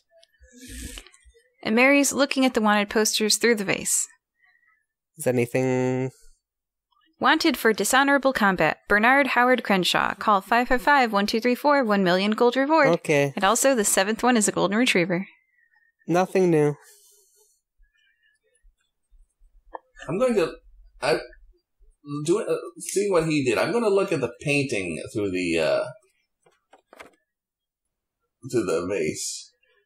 The bananas and plums are distorted as the water shapes the light to curve in odd directions. Amonis inspects the floor tiles and the wall panels, looking to see if there's any kind of pressure panels that will anything will happen. You are? Yes. Roll. I've been in escape rooms before. 17 plus 2 is 19.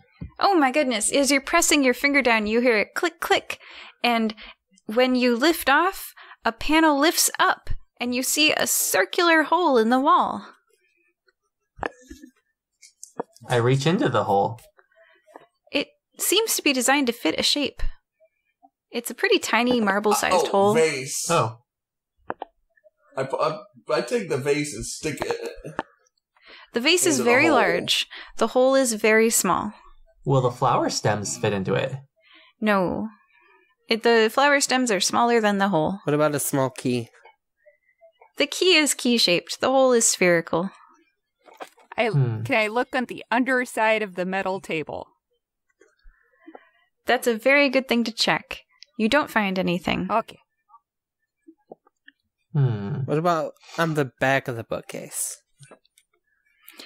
Also a good thing to check. You don't find anything.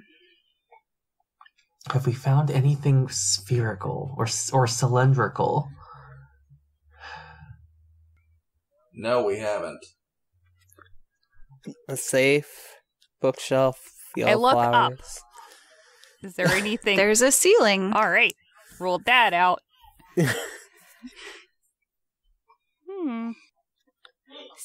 So probably... How big is this hole exactly?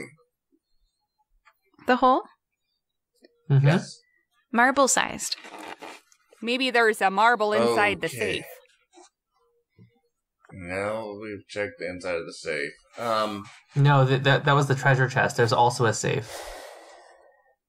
There are Very true. multiple safe-like things in this room. Who's holding the vase? Borb. I am Borb it currently- this time. Perception check. Are there marbles in the bottom of the vase? That's a 13. Borb's not sure. He's just walking around the room with the vase. La la la la la. Well, would Mary have noticed when she was holding it up to her face to look through? Yeah. No. No. Okay. Well. Looking through it, no. Walking around with it, maybe. Can Amonis go and inspect this vase? Amonis already closely inspected this vase. I'm gonna cast Detect Magic on it. The vase is not magical. Amonis already closely inspected this vase, so Amonis he should know. looked at the vase. That's true. I meant the little is there tiny hole. Is there a I wanna- marble in it? I want to know if the hole is... Are you asking Borb if... I am asking my recall now that I've seen this marble-shaped hole. If there were marbles in the bottom, because I know a lot of people will keep glass marbles in the bottom of vases for decoration. Visually, you can look right through this clear container of clear liquid right clearly out the other side. But if there's glass marbles you can't see, you have to actually reach your hand in. Amonis goes over to the vase and reaches his hand into the water. Your hand is very wet, and you feel a marble at the bottom, a clear glass marble. Amonis pulls it out and puts it inside the hole in the Your hand wall. does not exit the vase with the marble. Oh. Oh no, it's a monkey trap. Oh. Amonis A releases closed the fist. marble and It's a monkey trap. asks Amiri to use Mage Hand to pull the marble out of the vase. Borb just pours the vase out. Okay, I'll use Mage Then Hand. you You That'll could be just a pour the mess. water out. Yeah. There's a toilet to pour water in, but okay. Or we could just dump the water on the Okay, floor. I guess we could dump the water in the toilet, but then how That's are we going very to catch dirty. the marble? We don't have a sieve. Yeah, it's pretty dirty. Okay. Your hand is the So- sieve. You mage hand out the marble. You have one marble. It's clear. I'm gonna... All right. Amiri, would you do the honors? Sure. I will cast light on it, and then I'll put it in the hole. Shining like a brilliant crystal, the marble is inserted into the hole. It fits perfectly into the spot. As the globe enters the hole in the wall, the room lights change to purple, and on the wall appears lines of words. The first line, everybody ready with your pen, is more. The second line is at A. The third line is a space. You use space or the word space or It is just empty. It's just empty. There is Okay. room for other things to be there that are not. The line after the emptiness says turn past. The line after turn past says and stop. The line after that says months in.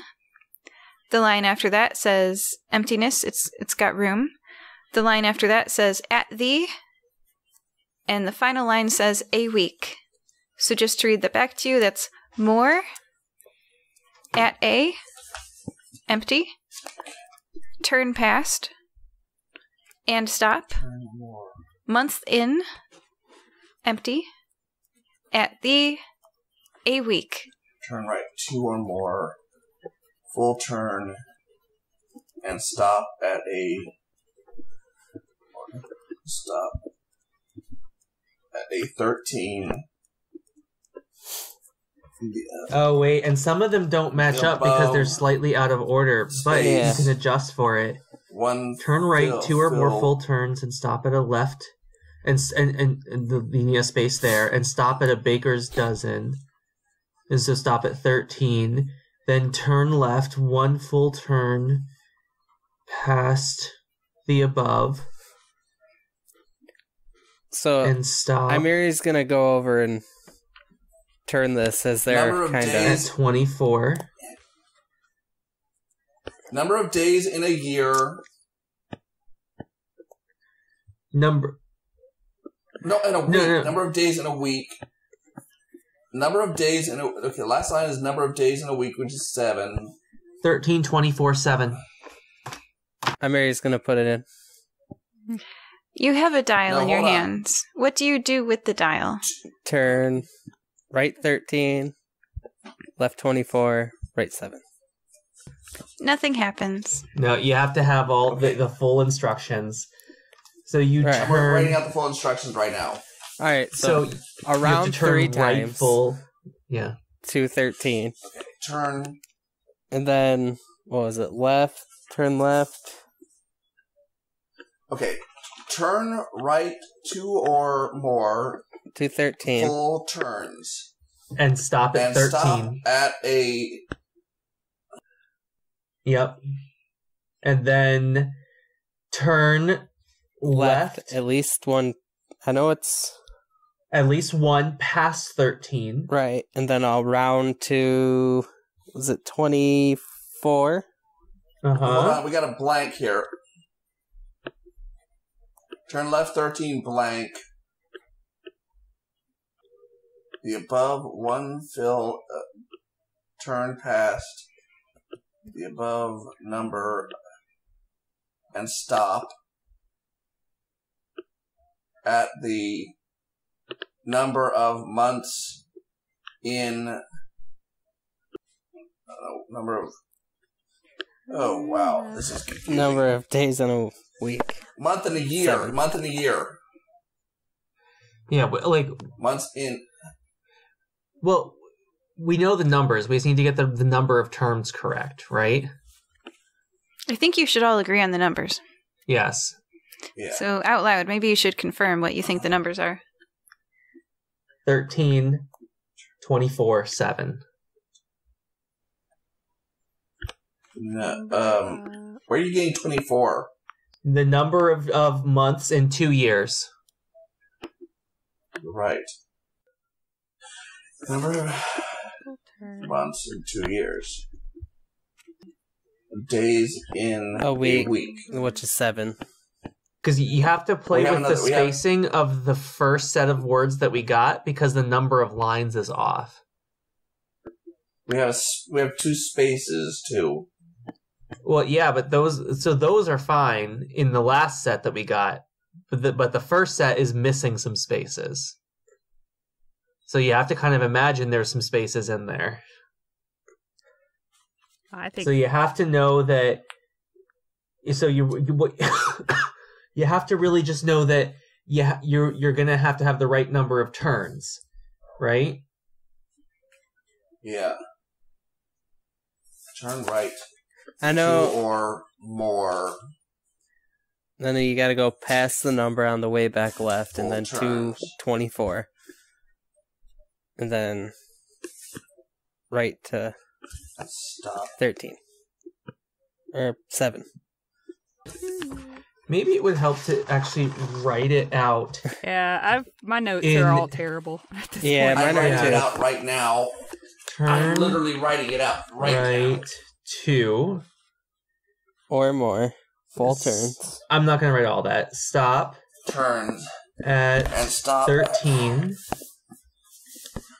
No, hold on.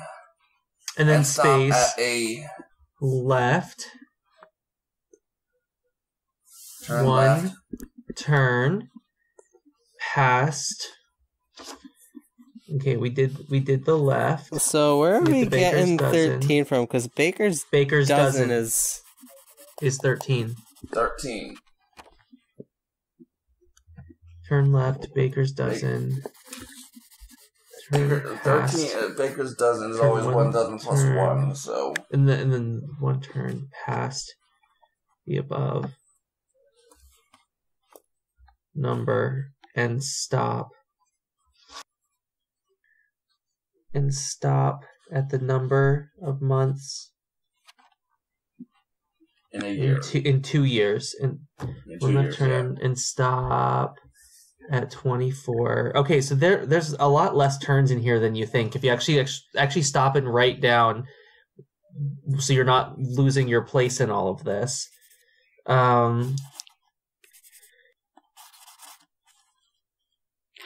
I feel kind of bad that I'm making you guys do like math basically on your day off. I'm sorry. Oh, don't worry. This is fun, right? If you guys had done the full Stone Golem Castle, including the rooms that I left out, you would have been doing some math too, so. Okay. All right. Amonis goes to the dial.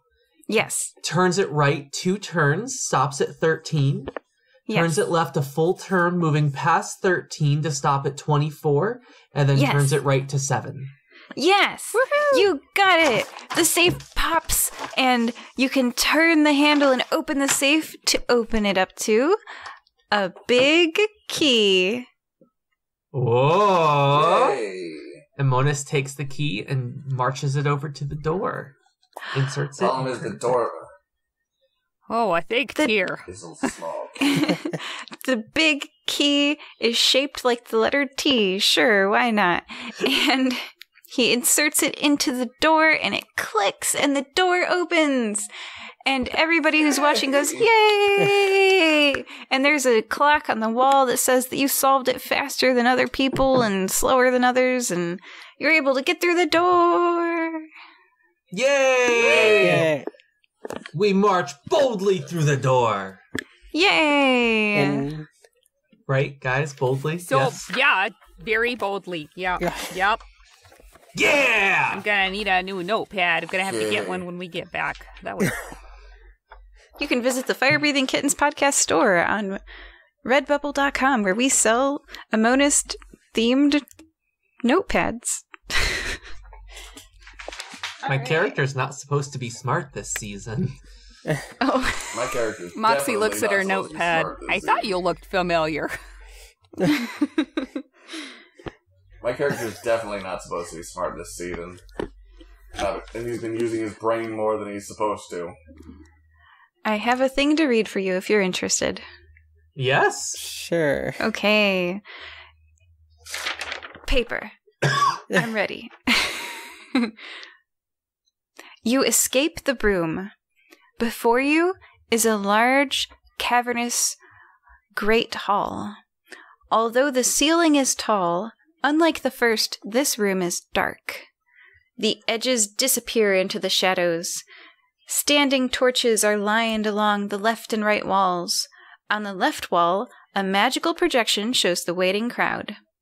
They watch, breath bated, as you step into the room. Before you, at the end of a long red carpet, are 4 treasure chests.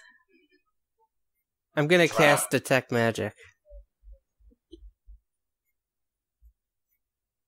Go ahead and read that spell. Okay. All we know Detect is if magic. they glow or not. Concentration up to 10 minutes. For the duration, you sense the presence of magic within 30 feet of you. If you sense magic in this way, you can use your action to see a faint aura around any visible creature or object in the area that bears magic, and you can learn its school of magic, if any. Do you know the schools of magic? That would be like fairy. I don't think that's right. Abjuration, conjuration, divination, Those. enchantment, Transmutation. Necromancy. evocation, illusion, necromancy, and transmutation. Right? Yeah, sounds about right. Okay. Alright. These chests do not appear magical. Like this. Well, guys, they're audience not waiting magical, so they might not be a mimic. Well, this is a game show, right? We did just win, didn't we? My poor paranoid players don't want to get their game show winnings. I mean, I did start this off very, very Audience skeptical, waiting. but I mean, now I think this seems legit. Except for audience waiting for something. Like that. I think they want to see us win our new car. A brand new car! Audience A like brand fights, new horse remember? and carriage. Amonis walks forward and opens one of the Oh, chests. God, no. I will use Mage Hand before he does that. Amonis walks forward and opens No. one of the chests. It's full of gold. What? How much gold? I guess start putting it in your pockets. So much gold, your pockets are filling and filling and filling. That makes me feel like I'm not going to get to keep it. I have amassed 100,000 gold. Oh, my. He puts so much Or gold in what? his pockets. Alright, Moxie is kind of suspicious of this, so she's gonna use her Divine Senses to try to detect good and evil. Okay. So, Nope. alright. You And- do not detect any good or any evil. These are boxes. Mary's gonna write a note that says, donate to tier. You going to put that on your Put it chest? on my take- chest. I'm going to. Oh. I pick mine up. I do not I'll pick up one. It's a lot of All right. gold. You're going to have to put it in all your pockets with the gold that you got from the escape room. Mix it in all in your pockets. So much gold. So much gold.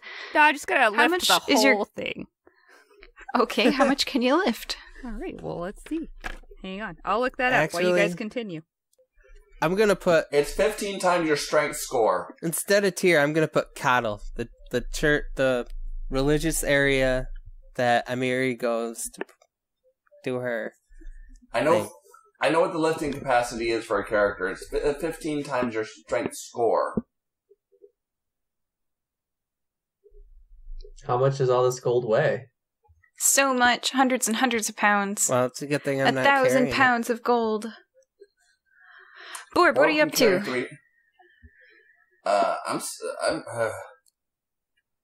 I'm going to try. I'm going to take some of the gold, I guess. Being very cautious because the audience has proven that they love combat and they are seem to be a little more eager than I I'm comfortable with right now. I'm taking some of the gold, yes. Yes, I'm paranoid. I admit that much. But a good D&D player typically is. All right, you've got a lot of gold. And Moxie, how much gold do you have? Let's see. So it's 15. Dang it. Can Amona say he's stuffed his pockets with a reasonable amount of gold and is now hoofing it for the exit? I don't trust this. You're looking around for an exit, aren't you? Is there no exit? It's dark at the edges of the room. I have dark vision. Same. So yeah, I'll just put like 100 pounds of gold in a bag because I can carry like 240. Okay, and now that you're all done loading up your gold, right? What? I'm gonna grab just one singular piece of gold. I'm gonna cast light on it, and I'm gonna throw it into the dark corner. It lights up a stone wall meeting a floor. Everybody's got their gold? Oh yeah, I donated it. It's good. Yes. Everybody feels really unhappy? I'm ready.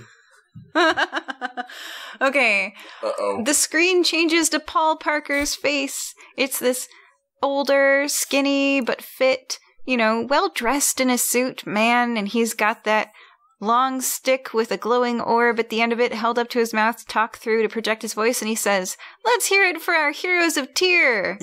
And the crowd cheers, and you guys are watching the camera pan over the crowd. Everybody's in their seats, clapping their hands for you. They're so happy. This is when the credits would roll. And the doors to that room close. Uh-oh. And Paul Parker says, "So many good worshippers of Tyr today. So many excellent offerings for hell." Oh. And as you all know Norse mythology very well, what is hell? Hades. Well, she's It's one of the the river. daughters of Odin. She takes care of the underworld. So it's Hel. It's like hell, but Yeah. it's the person. So yeah. Yep, the person. Okay, well, And the people in the Oh, audience boy. are looking around at one another and they're like, huh? What? Everyone, how much gold do you actually have? Go ahead and reach in your pockets. 0. if my bag suddenly feels lighter, I know what that's about. Oh no, It suddenly feels a whole lot Yeah. lighter. You guys have acquired 0 gold during today's campaign. Yeah, that's cool. Paul Parker.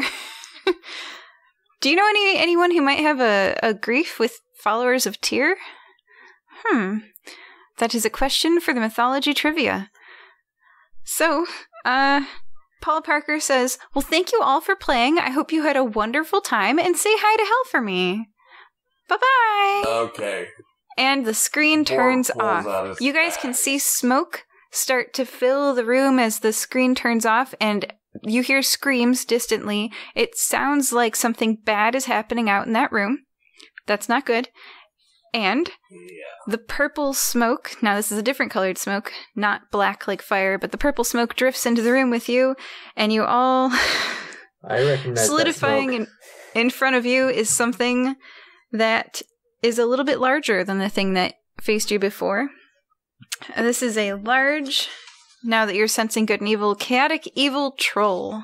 Mm-hmm. It's a large giant, chaotic evil troll. And Paul Parker pops into the room just like that, and just pops into the room and says, "Thank you for winning the game show. Say hi to Hell for me. Bye-bye, followers of Tyr," and pops back out. I'm not a follower of Tyr. Me either. You just are gonna anger Coddle too. Everybody please roll your initiatives. Oh boy. All the gold is fake. Okay, that's 21. 14. 5. 7. I'm not going last for once. Moxie's just angry. That's what she's slowed. She's slowed by her anger. I figured you guys would want to wail on something after you got angry. So, all right. So Oh, we've we're got gonna 21 wail for on it, Mary, alright. 5 for Amonis. Oh, yeah. It's going to send you to hell. Oh. How much for Borb? 14. 14. And how much for Moxie? 7. 7. Okay, so it's Ameri, Borb, Moxie, Amonist. Okay.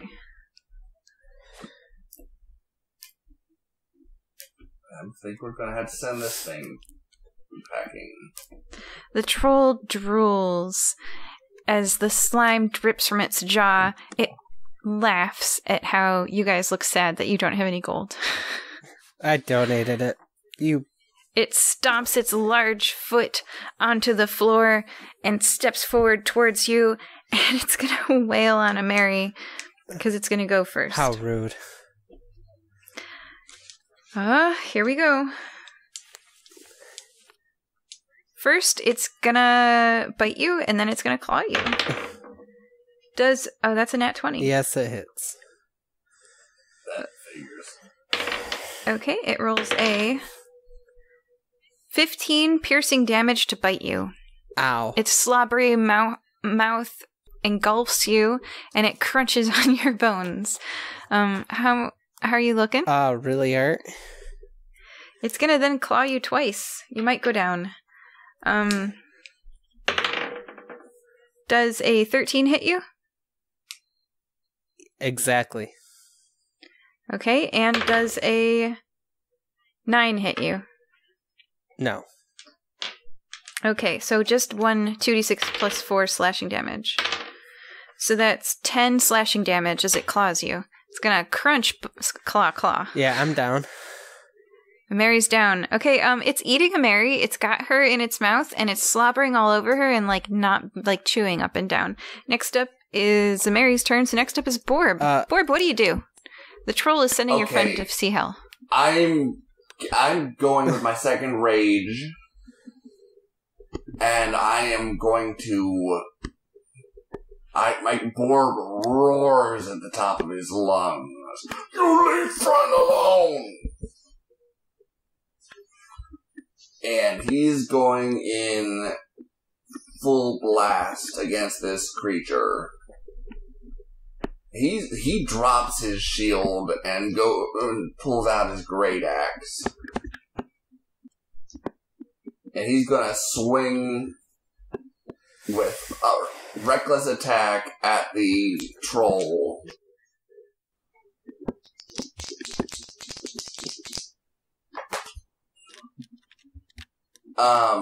That's a 25. I'm pretty sure that hits.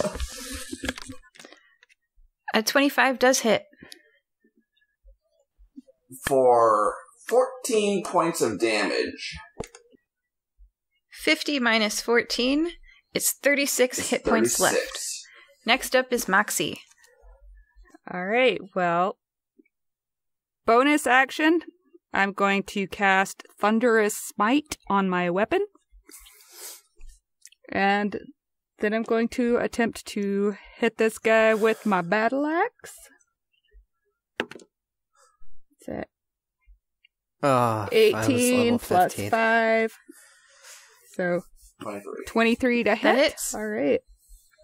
So as I hit, there is a thunder rings out from where it connects. And I will do... Where are you connecting? Because it's got a Mary in its mouth. It's right in his side, just swinging straight for his rib cage. Trying to cut the troll in two. Yes. And that will be a 14 points of damage. 14, 15, 16, 17, 18, 19 points of damage. And then I need a strength saving throw. Heal me.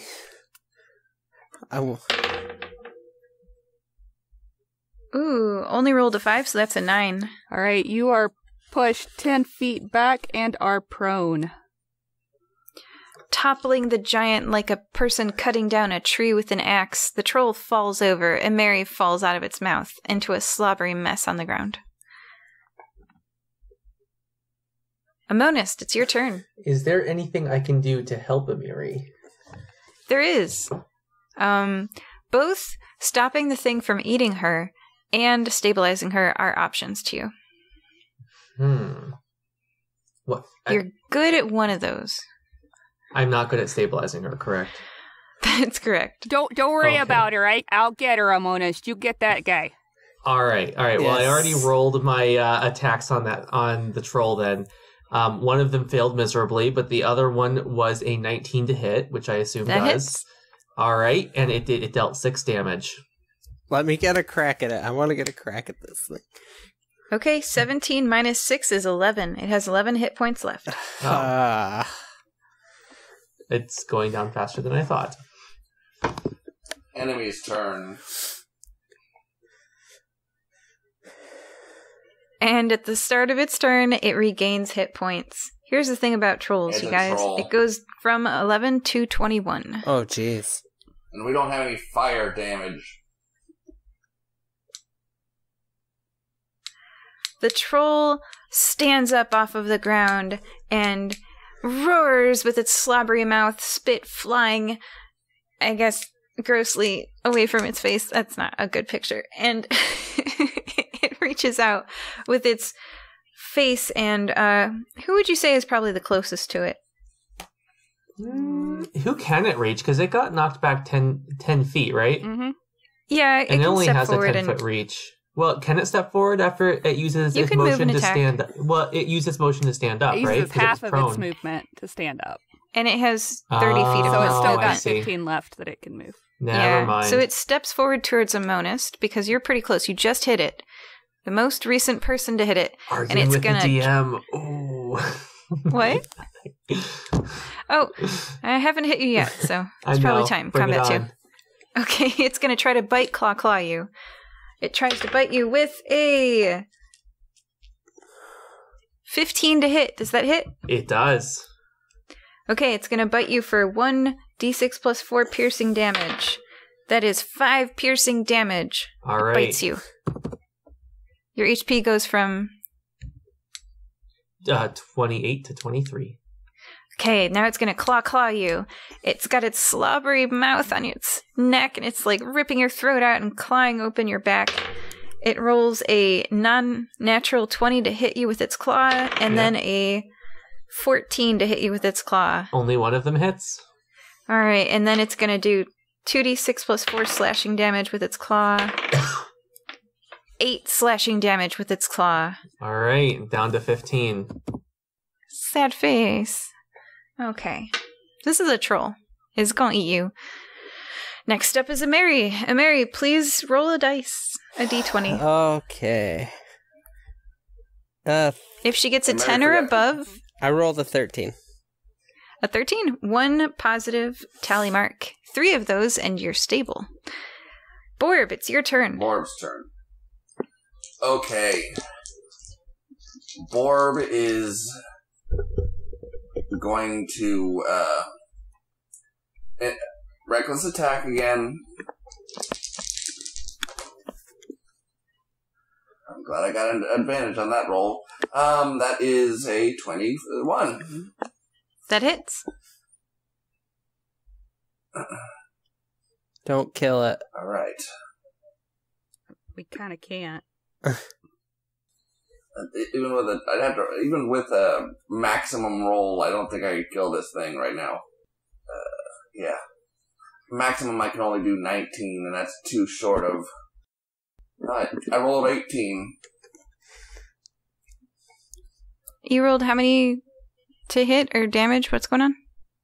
18 damage. Okay, it's at 3 hit points. Moxie, what kind of horrible person would dislike Tyr? Yeah, obviously, somebody that's cruising for a bruising, that's for sure. All right, so I only detect, as far as the good and evil, the troll, right? No other pings. Horribly evil. Yeah. Extremely evil. Right, but no other pings in the Soup's room. evil. No one else is in the room with you. All right. So I'm gonna grab Amiri and pull her away, away from the troll to behind me, and as I do so, I will lay on hands, and I'm gonna pump, for now, 5 HP into ya. Little Enough. Ameri gasps and is covered in saliva as you wake up, Ameri. Something's been trying to eat you. Ick. Good morning. Oh, it has no idea what I got planned right now. Yep. That's all I can do. I just take a defensive position in front of Amiri as she wakes up. Any thoughts on who could possibly dislike Tyr? Well, I have Faerun, Lore, and How did Tyr lose his hand? it was Fenrir, Yeah. Who's Fenrir the child of? Loki. Amonist, it's your turn. God. God, Paul. Okay. So I am going to roll to hit. I got 10 plus 5 is 15. Does that hit? A 15 exactly hits. It has an armor class of 15. Meet it to beat it. Perfect. Oh, and I rolled a 6 damage on that. So plus 2 is 8 damage. And Describe what happens as the first sword cuts into the beast. I run up to it and jump along beside it with a sword slashing across its throat, landing behind it. Oh, jeez. With this spray of purple mist, the creature's form disintegrates, and the doors are now open. No. You hear them swing wide. What? Oh, She wanted to get a hit in. Okay, too bad. You're not dead anymore. Yay! You didn't die. I also use my bonus action here to use second wind and get some HP back here. Now that the doors are open, you hear screams coming from the front room, and there's smoke entering in. Fight not over yet. And Mary, it's your turn. I'm gonna turn to Ominist. I'm gonna say, hey, Ominist. Yeah. This is gonna sound completely weird. Trust me. But you need to hug me. Okay. I hug her. And with that hug, there's a poof of pink light, smoke, and in Amiri's spot stands a weretiger. All right.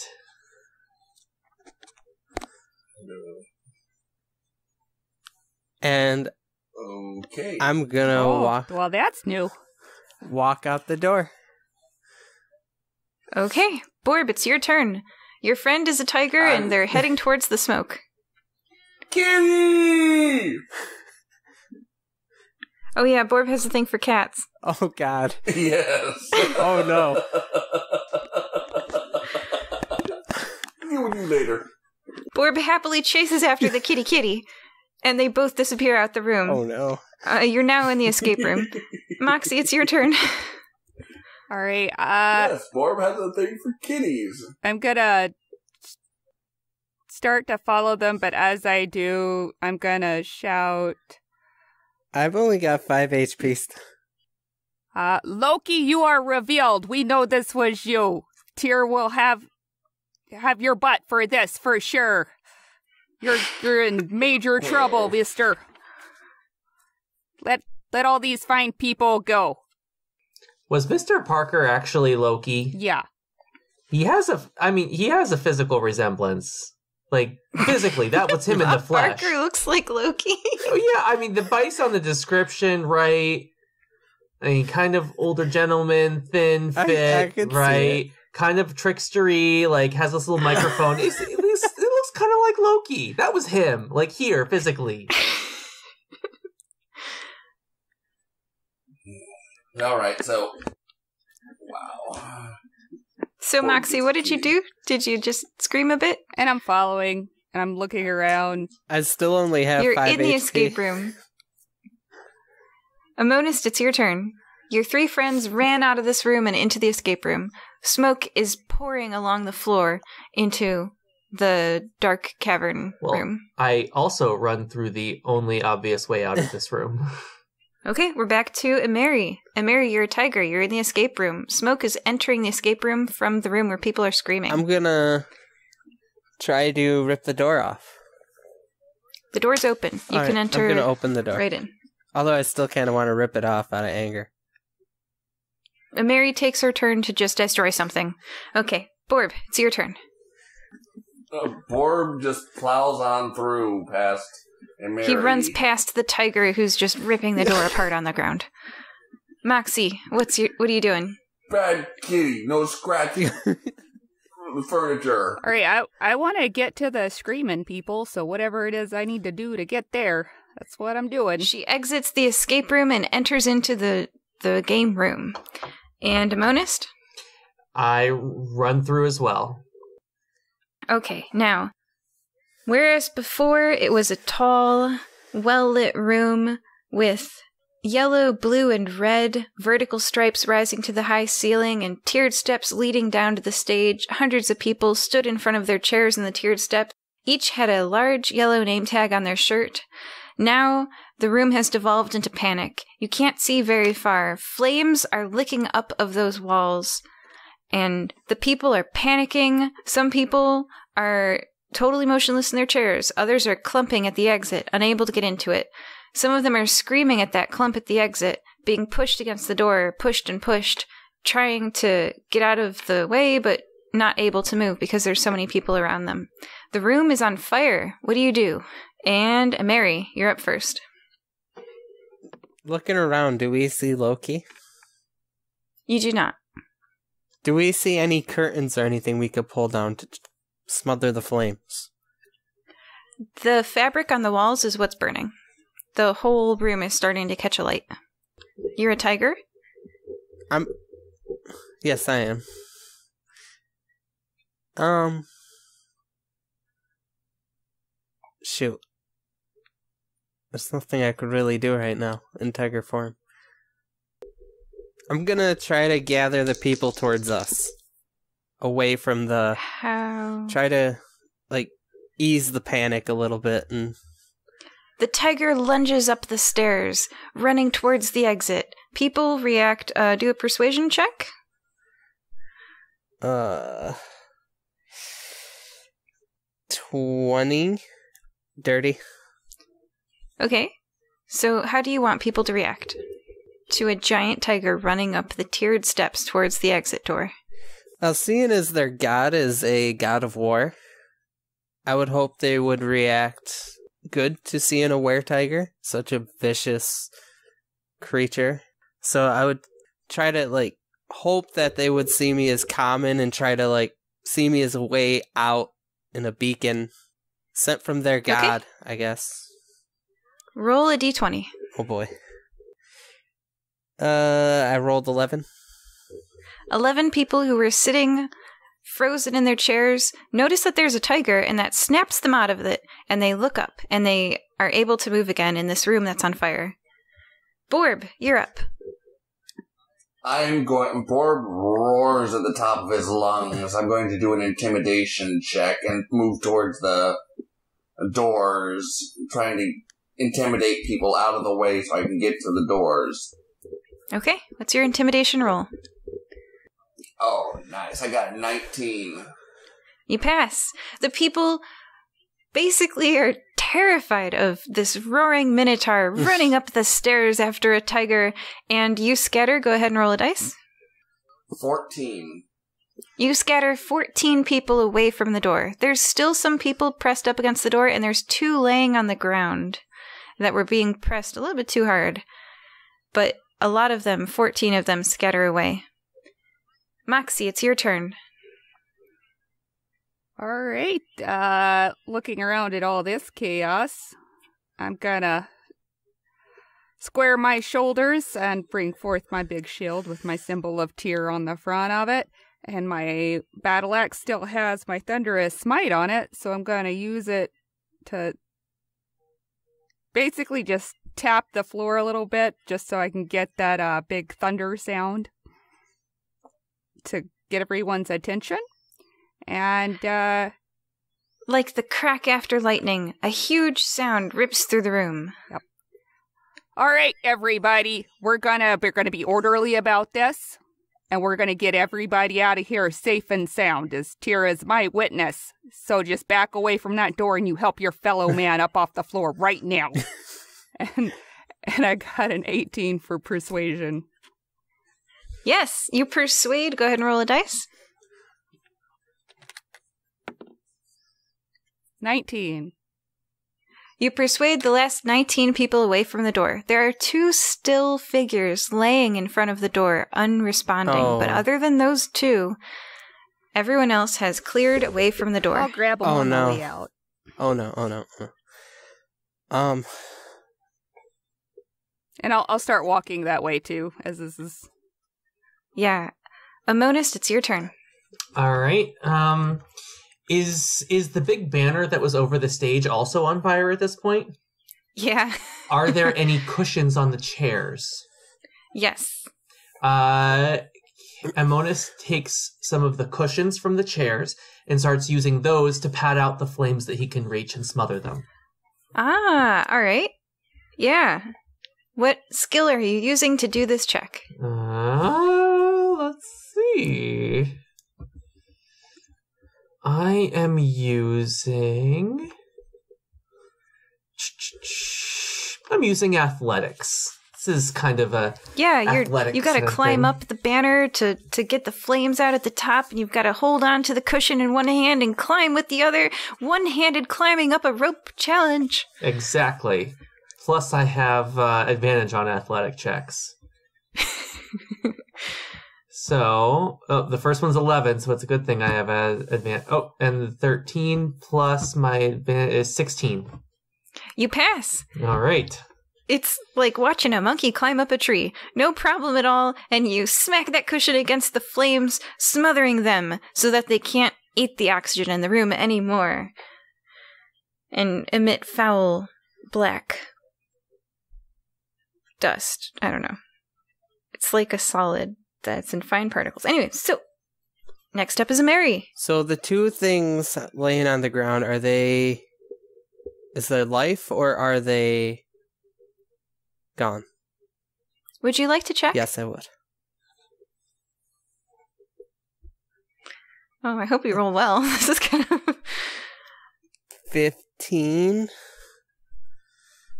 I'm glad you rolled a 15. It looks like they were about to die if you hadn't intervened. Okay, so I am going to eat one of the flower petals I have to turn back human. Mm-hmm. And I am going to cast Spare the Dying.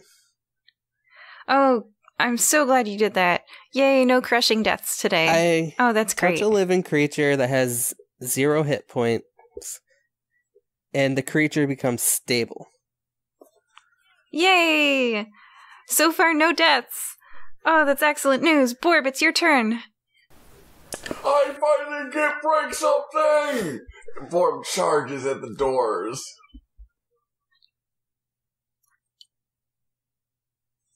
What do you roll? I believe a strength check on this one, right?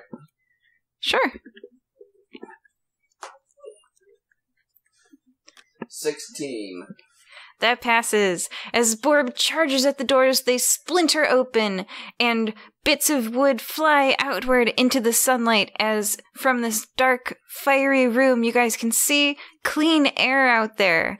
Borb smashes down the rest of the doors, and you guys are free. You passed. Yay, good skill challenge. I'm going to get dressed real quick before we go outside. Yes. Oh, and everyone can escape safely from the Triumph for Tyr. Good job, everybody. Me and Moxie are going to drag the 2 unconscious people out. I can just pick them up and throw them over my shoulders. It's fine. I'll even give them each a little bit of health as I hoist them. Oh, I could do that too. I could give them. I could just do it. Like, just do it. Paladin. Oh yeah, I got my. It's a cantrip. I could. Well, not a cantrip. My healing light. I could just dig into my pool of health and be like, here's a D6 of health. Yeah, we'll just bandage up people as they're leaving. Coughing, the followers of Tyr emerge from the building, stepping out into the sunlight outside, going, The smoke, but safe and sound, escaped from the fire. This was an escape room in more ways than once. Oh my. Good job, everybody playing this session. Joining us this time were Mary. Well, at least we saved everybody. That's a success. Amonis. That was fun. Moxie. Well, I think it's safe to say that Loki has officially made my list. You made the list. And Borb. Where'd Kitty go? Join us next time for another adventure. Bye-bye. Yay, and with a review. Oh, Yeah. oh, yes. Oops, sorry. Yep. Oops. Please read the review. Hang on. Let me get it pulled back up. That's right, listeners. You can put reviews on our blog. Yeah. iTunes Fire-Breathing Kittens reviews help us out very much. Thank you. All right. Yes, not blog. And we received this 5-star review from the Blue Jester on Apple Podcast. It says, adorkably funny. The members of the Fire-Breathing Kittens Guild adventure and solve problems not only with brain and brawn, but with mirth and merriment. This episodic D&D podcast sees their many journeys near and far as different players and DMs weave stories for their amusement and your entertainment. Expect a lot of puns and other wordplay and creative uses of gameplay features, including amazing responses to both powerful critical hits and tragic critical fails. Give this Nat 20 a listen. That's a good review. Yeah. Thank you. Leave us a review of your own. Bye-bye. Bye. Bye. Thank you for listening to this episode of the Fire-Breathing Kittens podcast. You can find more adventures on Amazon.com in the bookstore Fire-Breathing Kittens, all one word, podcast. We also have official merchandise on Redbubble.com. Go to redbubble.com and search for works from your favorite characters such as Frath, Amonist, Azreen, and more.